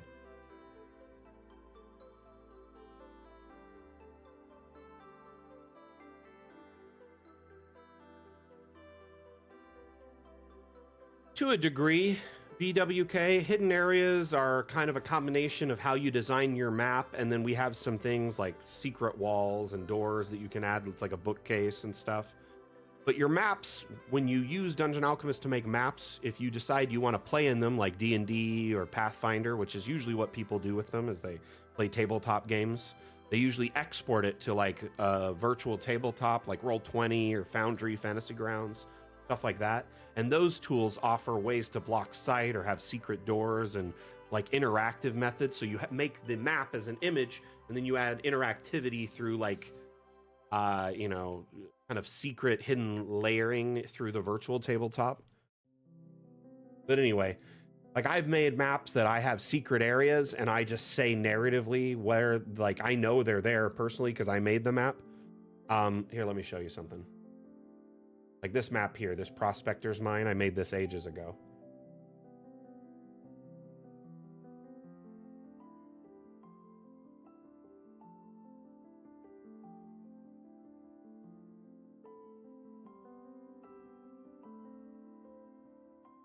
Here, we'll load a new map and I'll generate after I load this next map and show this secret, I'll load up a multi-level generation here in a minute so y'all can see.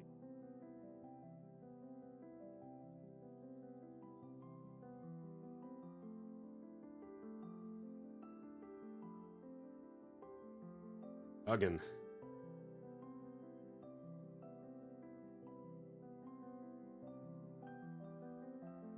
I made this map 2 years ago. Rather extensive. Mine shaft, a dwarven prospector's mine is what I call it. But I have several secret areas. One of them is over here, which after the fight with this,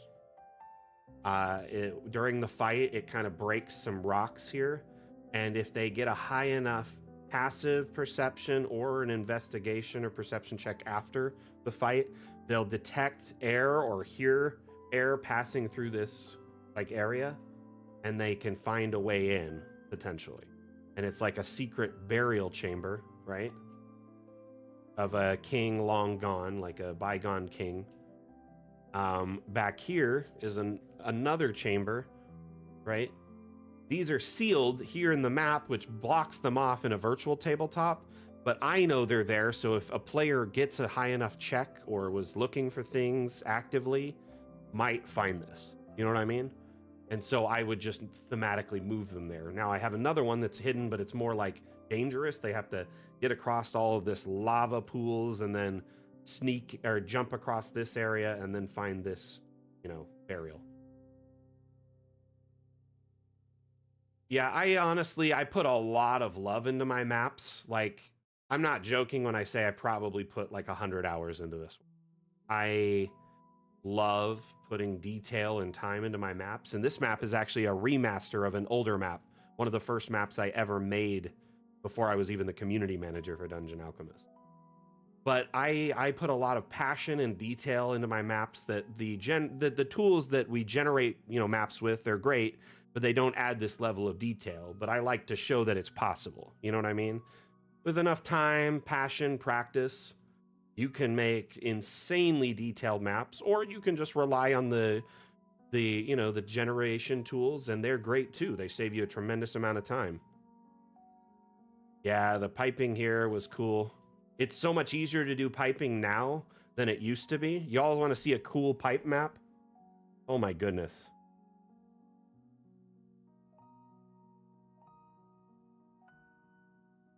Oh, for sure, Sphere. And honestly, I regret putting that much time into this. Hear it from a DM to another DM, one DM to another. I put a ton of time into this, and my players spent like 2 sessions in it.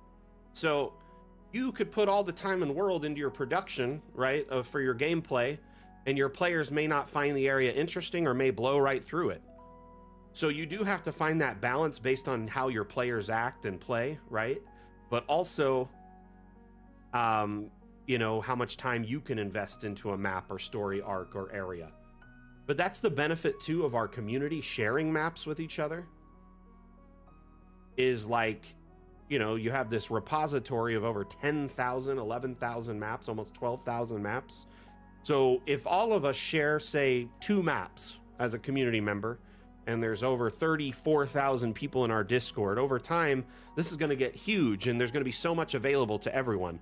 Whether it's just one map you spend a ton of time on because you just were in the groove and you really wanted to, or dozens of simple maps that you shared, it doesn't really matter at the end of the day. What matters is we're building up this resource for our community to share and save time. The more maps saved there over a longer period of time, the more time it saves our community as a whole. Like a hive, you know, sharing resources and abilities.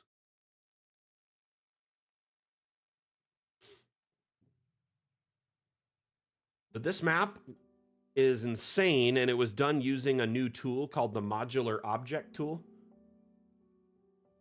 You can like click on pipes, right? Like these, and they have these chain links.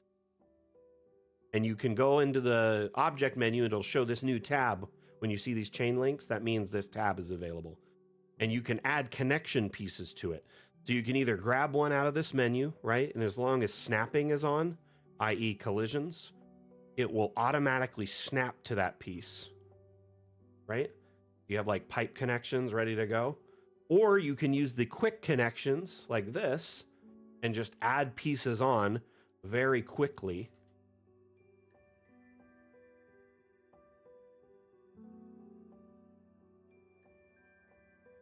I'm trying to figure out, I don't function. I want this one.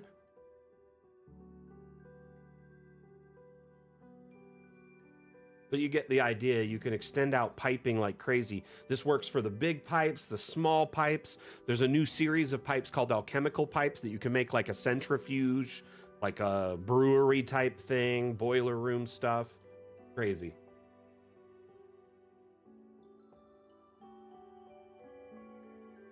Anyway, I think this map looks crazy good.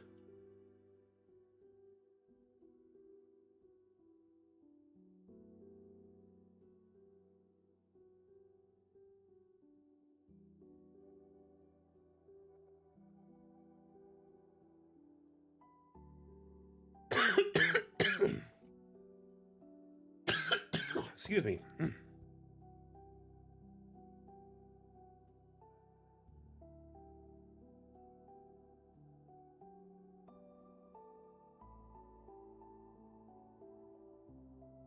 Though I can say this, you know, Vulgate and Atlam, sometimes having a detailed map can go a long way for a player who may not have a good like mind's eye or a good imagination, so to speak. Like if someone has aphantasia or something, it's might be a good idea to have more like substance available to that for them to interact with. Now that being said, you as a DM, you know your group and how your production should work best. Not trying to like insinuate someone's doing something wrong. It's more or less just find that balance in session prep and, you know, storytelling and production across the board. Some, you know, some DMs have more time to invest tons of time into map making. Others really just use Dungeon Alchemist to save them time and whip up a map a week in a few minutes. And that's kind of the point, is it really is kind of designed to do both, whatever you want it to do.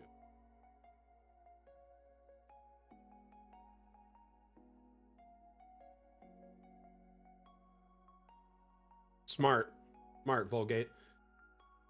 Raise of hands, how many of you have had a map or a session prepped for your game and then your players completely derailed it and did something different? So you had to make a map on the fly or pull a map out of your storage, like a backup?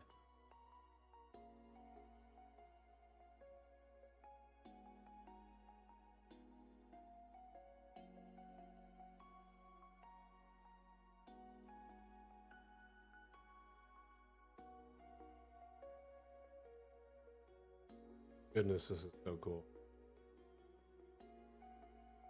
Is this chemistry or something? Sardor, this is a map making utility called Dungeon Alchemist, and it allows you to build maps for your tabletop games like D&D, Pathfinder, etc.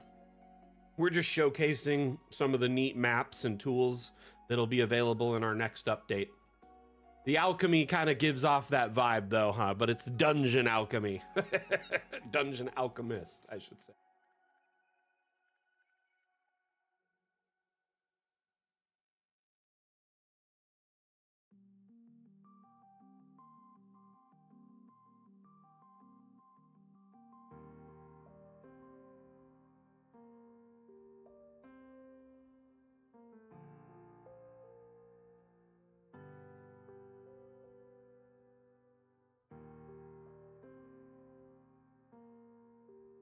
As a Factorio player, these elements are deeply appealing. Hey, I'm glad you like them, my friend.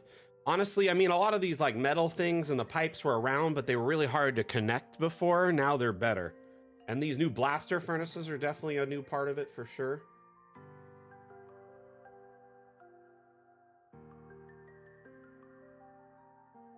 Oh my goodness, Mondu. That's what you get for keeping them out of a city forever, right? Or where were you trying to keep them out of forever? Like a big building? You were waiting for a multi-level?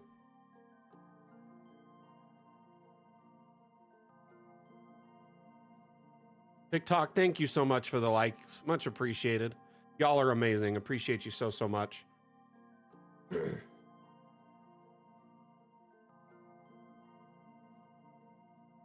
This looks so funny. At the base layer, it just looks like a normal DA map, right? But then you start lifting it up, and oh my goodness. Becomes something new entirely.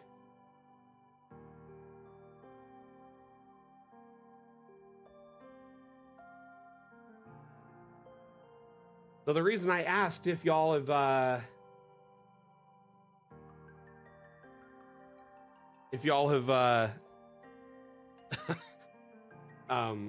had that instance in your campaign where things were derailed is because I'm going to run a short Dungeon Alchemist themed ad that kind of follows that same vibe. Stand by. You stand before the long, dark road to the fabled realm of Goyak-Ta, and before... What do we see? I don't know, a goblin. I kill him. But before she does, I, Gilliam of Firth, demand to know the goblin's name. Hi, my name is Woblin. Where do you live there, Woblin? I don't think that's relevant. Well, but I, Gilliam of Firth, demand to seek the goblin's abode. Clever. Find family. Kill entire bloodline. I like it. Seriously, we're doing this? Okay, well, won't be needing that anymore, will I? Ever get caught by your players with your pants down? Dungeon Alchemist lets you create wonderful maps for any encounter in seconds.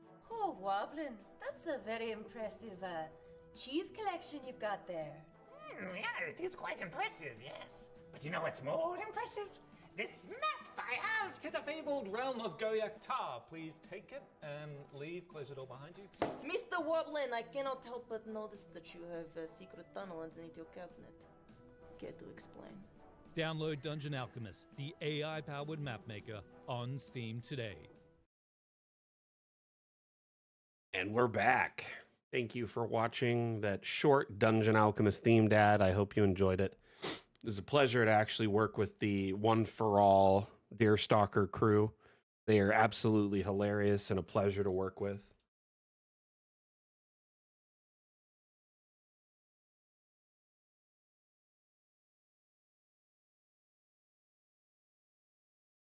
Interesting, Half Ogre. I got to hear more about this. So tell me one way they derailed it. By the way, Jorpy, I did not notice you subbed earlier. Thank you for that sub if you're still here. My apologies.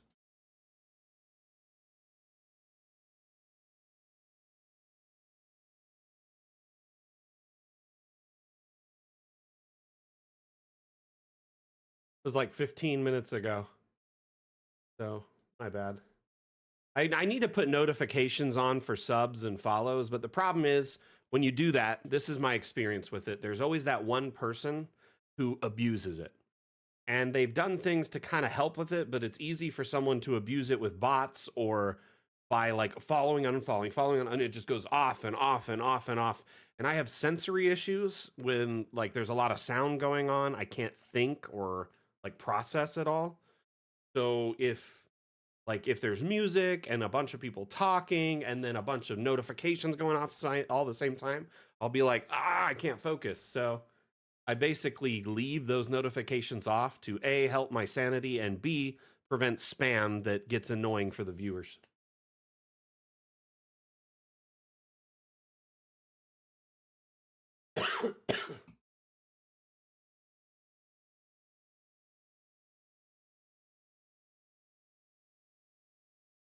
Gotta get those special sewer mushrooms, huh?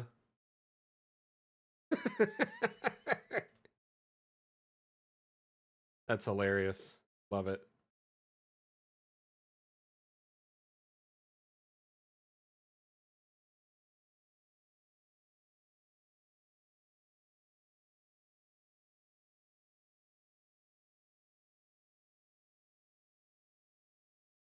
I mean, that's pretty cool.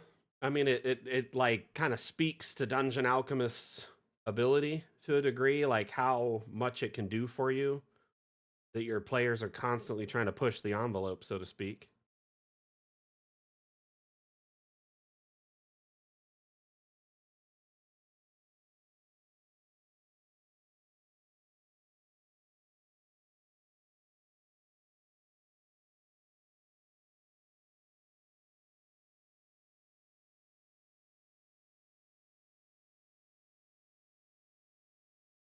This is my room.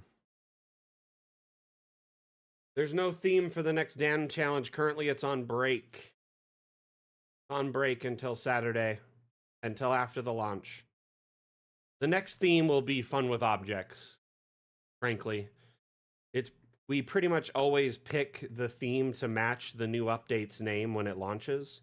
And we took a 2-week break. This last week and a half or so has been a break from the dam challenge. So everyone can kind of rest, recuperate, kind of think of ideas. And then when the new update launches, we'll start the new dam challenge. I'll put the information in the dam challenge channel with the dates, and we'll talk about it on stream and stuff.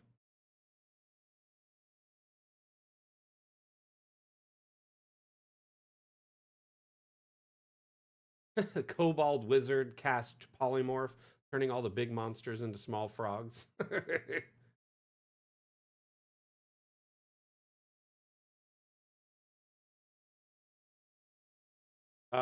Actually, that was my idea. I came up with that first. We were talking about the pipes in stream, and then I was like, the pipes are calling, and I said, oh, damn me, boy, on stream, and then typed it out. Oh, I claim that. That was mine. That was definitely mine.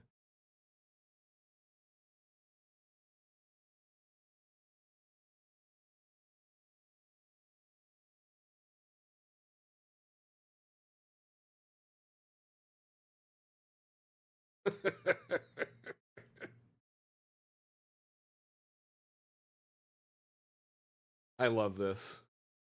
This little raised area looks so good. All right, let's get back to the cemetery and add a little bit more before we wrap up today, because I barely did anything in it. Very little building happened today. Hopefully get another, like, fix that second row.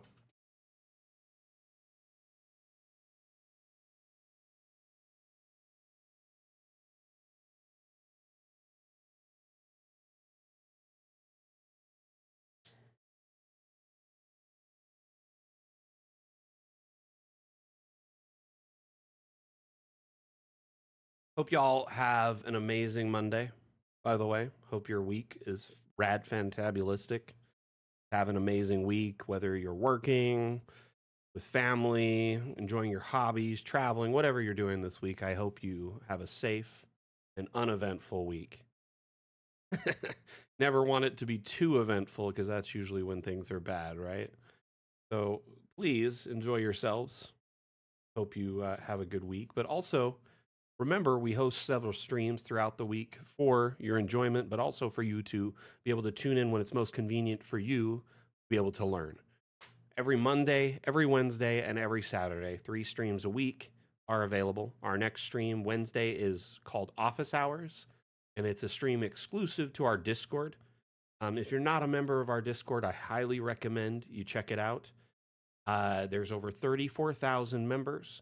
It's a place where we offer support both from our staff, our moderators, and also our community members. So you can get support, to questions, or major support inquiries are handled there. You can create a thread or a ticket, if you will, and get your questions answered. Great place to hang out and vibe. There's other GMs galore there, and they all like to share ideas with each other. There's sections dedicated to talking about GM prep and planning, so you can run ideas for stat blocks and homebrew encounters, maps even, see what people think. You can share your maps and 3D assets in our Discord so other people are aware of them. Very fun place to hang out. And every Wednesday we offer a stream there called Office Hours. I like to think of it as like if we had a corporate headquarters. Could come in and get a tour, meet the staff, get support, whatever. Unfortunately, we don't have a corporate headquarters, so this is the closest thing, Office Hours. Every Saturday, we do a stream. It's an alternating theme every Saturday. It's called the Dam Stream some Saturdays, and the alternate Saturday called the Dam Challenge. In fact, this upcoming Saturday, we will be discussing more about the Dam Challenge, because it was supposed to be Dam Challenge Day. So we'll probably just hang out, look at the update, discuss maps, and then discuss what the next theme will be, which is fun with objects, and go in depth with that. The alternating Saturday, the damn stream, we usually just showcase maps from the workshop, kind of showcase how they were made potentially, and showcase various assets that were shared on the workshop. So it's essentially a community showcase on that opposite Saturday. Well, every Saturday is a community showcase. One's a map making contest, and the opposite one is just maps on the workshop. But the Dam Challenge, just so everyone is aware, is a bi-weekly ongoing map making contest where we challenge our community to challenge themselves to make a map outside their comfort zone and kind of do it within a time frame. There's a 2-week time limit roughly. And so you're on a time crunch to make a map of any shape or size following a theme. So usually you have to kind of follow a certain idea or aesthetic to build that map. Anyway, if you're interested in participating in the future Dam Challenge, tune in on Saturday so you can check out the stream, and we'll be discussing that in depth.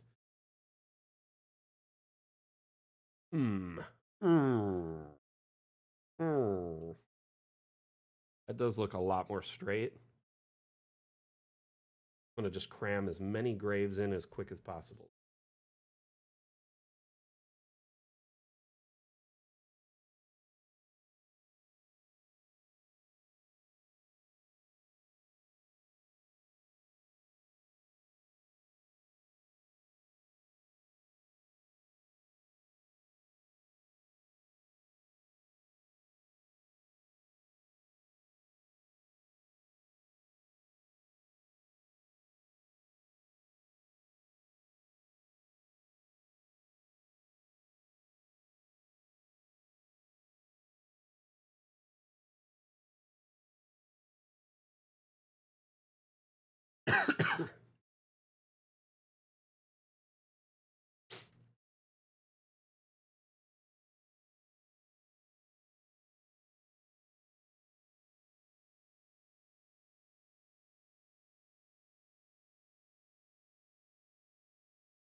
Sorry, what were you wanting to know, Toastig? Can you show how to export multiple themes at once again? So you would go into the batch exporter, right?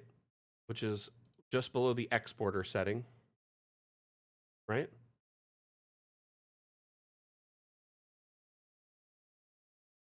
Hey, John, how you doing, buddy? Welcome back. It's him, the man, the myth, the legend, John Doom.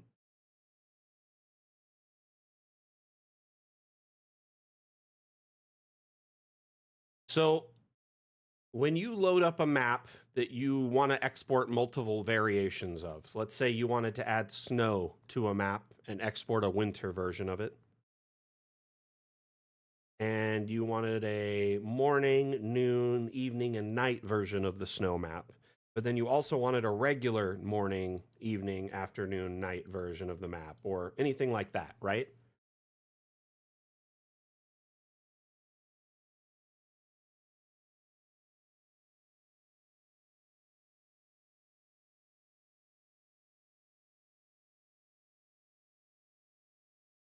Essentially, this allows you to change and set up and save and name export formats. So here I've kind of named it export format Foundry, image, 72 DPI, no grid, night.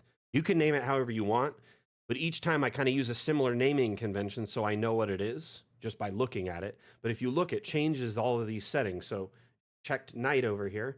Now this one's no grid morning with snow. Checked there. This one's just morning without snow. No grid. No grid is usually best if you're exporting for a virtual tabletop because the grid tools in the virtual tabletops are far superior, and it usually is hard to match them up when you export with a grid. So use theirs, set them to like 5 foot if that's your rule setting. It usually works far better. Anyway. So you can essentially add format after format after format so you could have multiple export versions of every map. Say you export 4 versions of every map or 20 versions of every map. This will allow you to have them all set up here, and then you just hit export all. It'll export every level for every format you have created in order until it's all done. Pretty sure that's what you were asking about, right?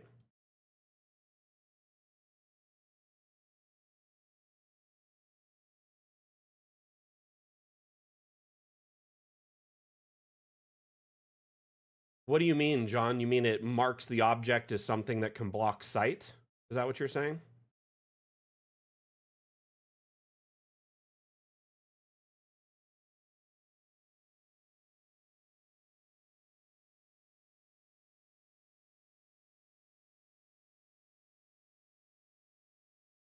So if you press File and then just go to the export, right below it is Batch Export. So it's just a new section in the File menu.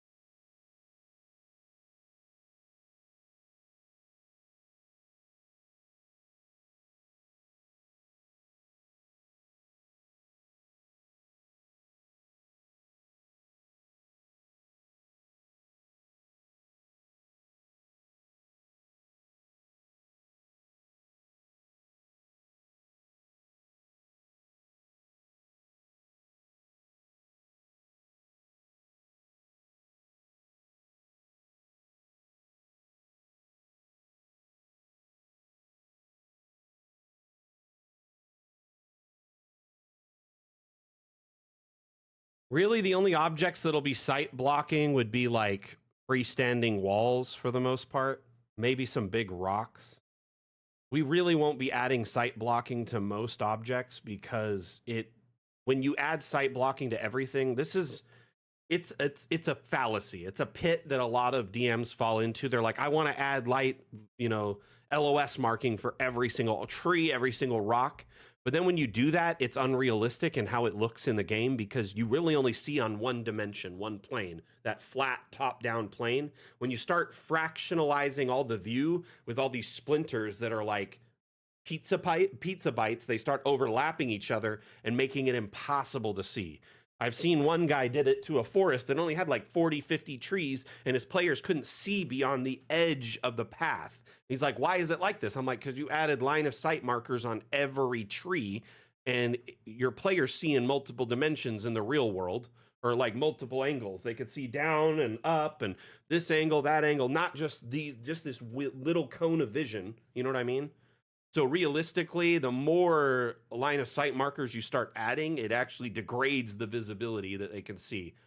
So what I usually recommended is on like big items, i.e. walls, big rocks, you can add them to those, manually, but for the most part, it will not be on most objects in Dungeon Alchemist.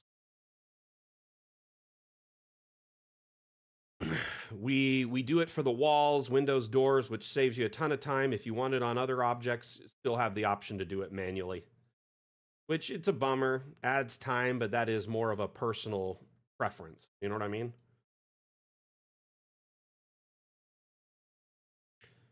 Like when I'm in a game, my DM, I could just say, hey, is this half cover? Is this full cover for my character? They usually can just say. I don't need to be like behind it and not be able to see someone to know that as a player, Yeah, I think it's a feature just on certain things, but it would be like these freestanding walls will definitely have it, right? Some of these like metal, like some of these things that act as walls will likely have it, but for the most part, like trees, nature objects, things like that won't. I think we added it on these because these are used in building, so they wanted to give line of sight options for them. Sorry for that drawn out explanation, my friend.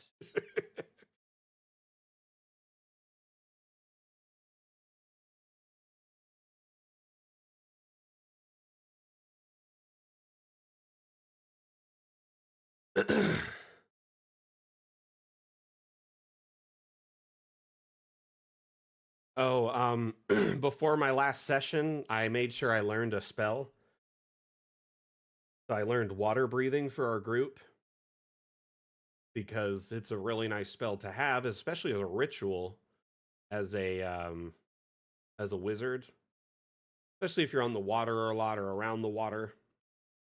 I knew we'd probably be on a ship or be traveling, so I took that spell as a precaution, and I just told the DM, I said, hey, every day at dawn, I'm going to cast this as a ritual before we get going. It'll cover us for 24 hours. During our combat and like phase, 2 different players, one got dragged off the boat with a harpoon and almost got pulled under, and then another one jumped off the boat to do like an acrobatics attack and land on a dracon or whatever, and he fell and landed in the water. So like they could have both potentially drowned, and they were wearing like full bulky armor, right? Like plate armor. So at the end of the day, I'm like really glad we gave them water breathing. Water walk is pretty cool too.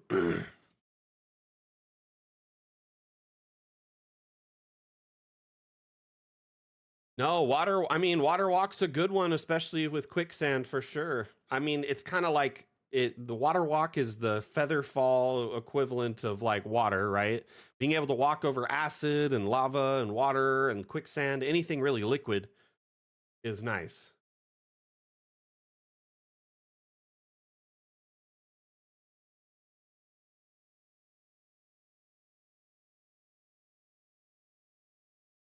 See, I don't have Raise Dead yet, but I do have Revivify. So because I'm a dip into Artificer, I have access to some different spells that aren't on necessarily the wizard spell list. Snow, huh? I've never heard that one. I guess I just don't perceive snow as a liquid. I perceive it as more like a very, very, very, very brittle solid. Temporary solid, like ice. I guess it's just, I don't know. I guess I see it as a solid, but it is a liquid state. Huh? Technically speaking. My brain doesn't like it, though. Let's see. Is this looking better? Yeah, that looks like 100 times better. I will have to adjust some of these graves as I go down, but for the most part, this is... Hey, Runamok, how you been, buddy?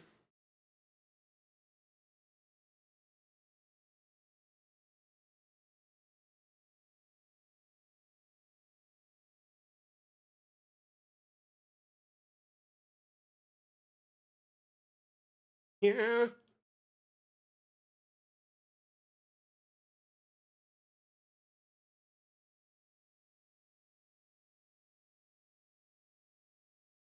Anything's a liquid if you vibrate it. Or if you apply enough pressure, right?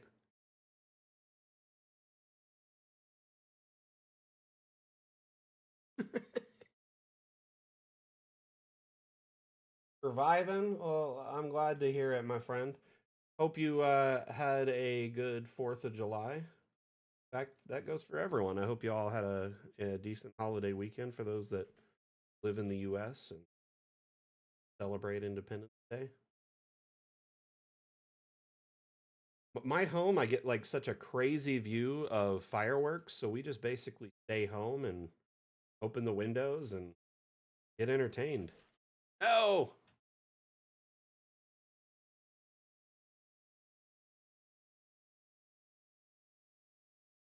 I don't know what just happened. It just froze, so freaking out. Hello again, Highland Lass.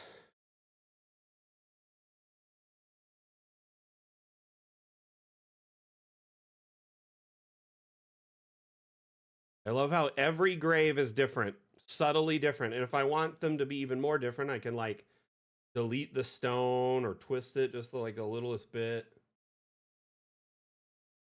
Still streaming at the moment, but gonna wrap up very soon, probably in the next couple of minutes. I realized that this was ever so slightly off kilter, so I had to redo this section, which has slowed me down a little bit, but almost done. I want to finish this before I wrap up. This would be a record for graves in the stream, short of when I use the object brush to do it, like to scatter them.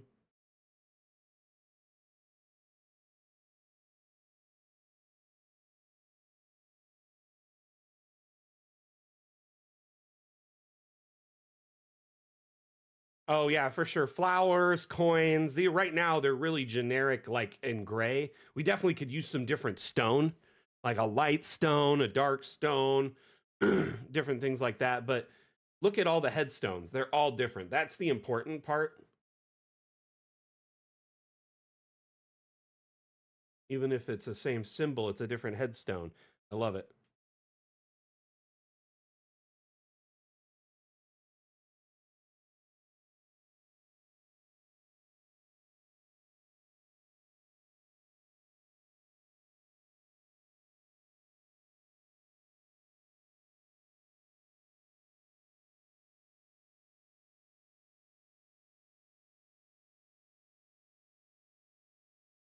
Be cool if we had like the Gothic stone and some of those other ones, you know?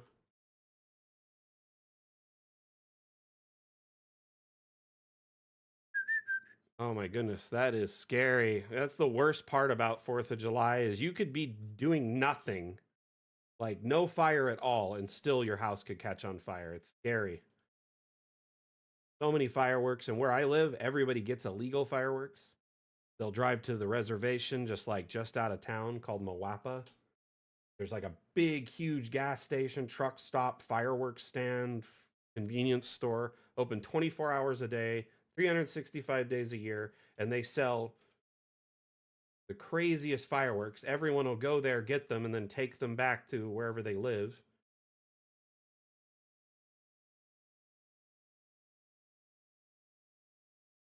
Hey, Elijah, it's nice to meet you, and I'm glad you were here, and hopefully I appreciate you being here, but I'm excited you're going to tune in the future. Definitely can learn a lot in a short amount of time from these streams. If you think up any questions between now and then, make sure you write them down. That way, you have a list. Or drop in our Discord and spin up a question thread if you need assistance between now and then. That way you can get some guidance more readily instead of waiting for the next stream. Speaking of which, our next stream will be Saturday. That'll start at 12 p.m. Pacific, 3 p.m. Eastern, and 7 p.m. UTC. Let's go. Oh, so close. So close.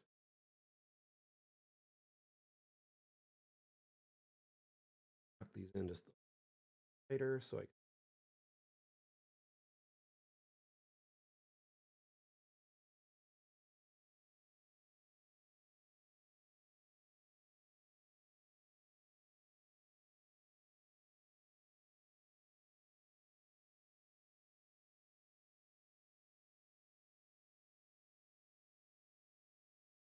look at that.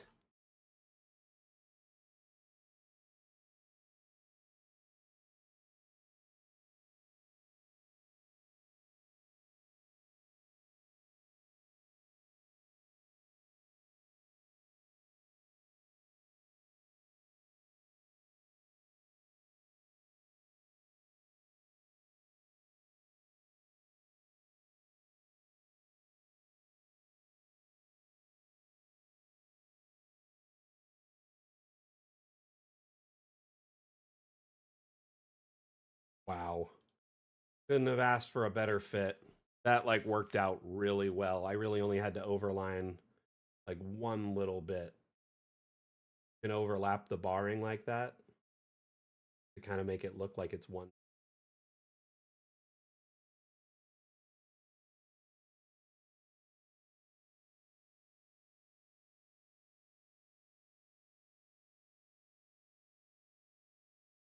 So there are boats on the workshop shared by our community members. You just type boat, ship, different names often return different results depending on how they're shared.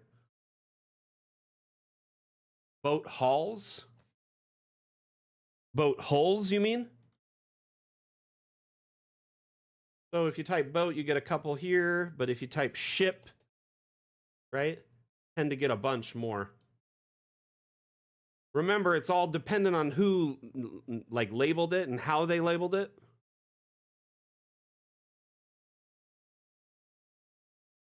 Do you mean the boat building tools that we were talking about that would be built into DA at some point? Workshop just crashed.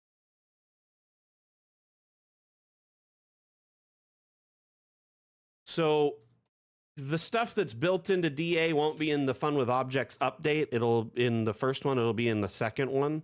They're working out a way to make ships using the Modular Objects tool, which is a new tab that's added here when you like play with like rails and pipes and stuff.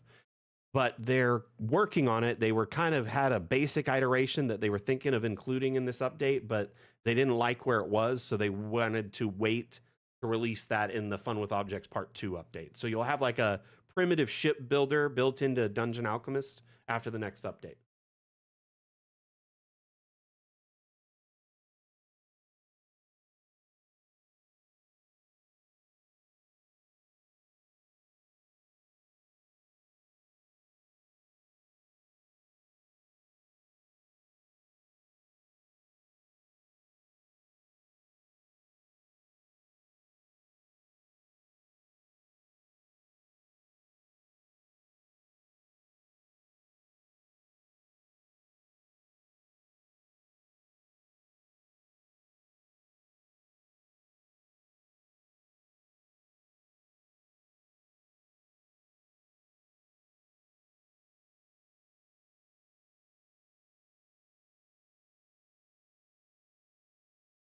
I like the new graves for sure. Let's look at this.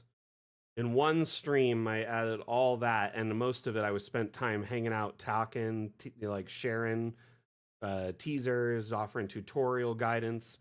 So I really didn't do much for the build. But in the past, I would put in like graves by hand and make them out like this with like custom headstones. It was getting very tedium, you know, it was taking a lot of time. So this is going to speed things up. I'll be able to fill out this section probably in like the next stream or two because so much faster. Trying to figure out how we'll do the rows going through here. I'll probably do rows like whoop, whoop, whoop, whoop, whoop, whoop, whoop, and then we'll kind of have them like meet with like a walkway or something. I don't know. We'll figure it out. Anyway, thank you everyone for attending today. Oh yeah, there is office hours Wednesday. Sorry, I forgot about that. I have honestly, Chim, I have not slept much lately. I'm running on like 2 to 4 hours a night because there's so much going on as we crunch and launch and get close to launch. Like I was working on the trailer rough draft till like midnight. I was up till 2 in the morning because I couldn't sleep. Woke up at 5, got ready for the day, had my coffee, and then got on the stream. Like I had a meeting with the devs this morning and talked with them about a bunch of stuff. It's been rather busy around here, so kind of burning the candle from both ends. I apologize that I forgot about office hours. Office hours definitely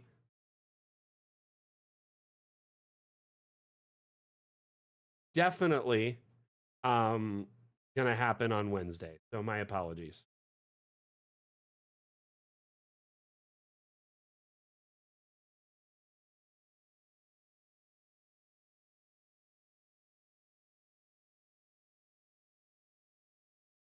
Save and I'm gonna wrap up the stream, okay?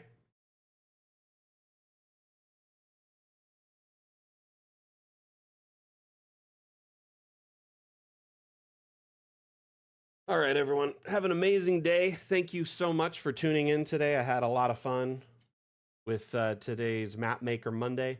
Remember, tune in on Wednesday for office hours or Saturday for the Dam Challenge stream or the Dam stream. But until next time, or we'll see you next time I give a damn, right? Mac out. Bye. I'm going to go ahead and wrap up the stream and end it. See you later. Hope you have an amazing week. Uh-oh.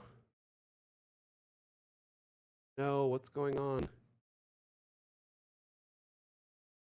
don't know if I'll be able to close it.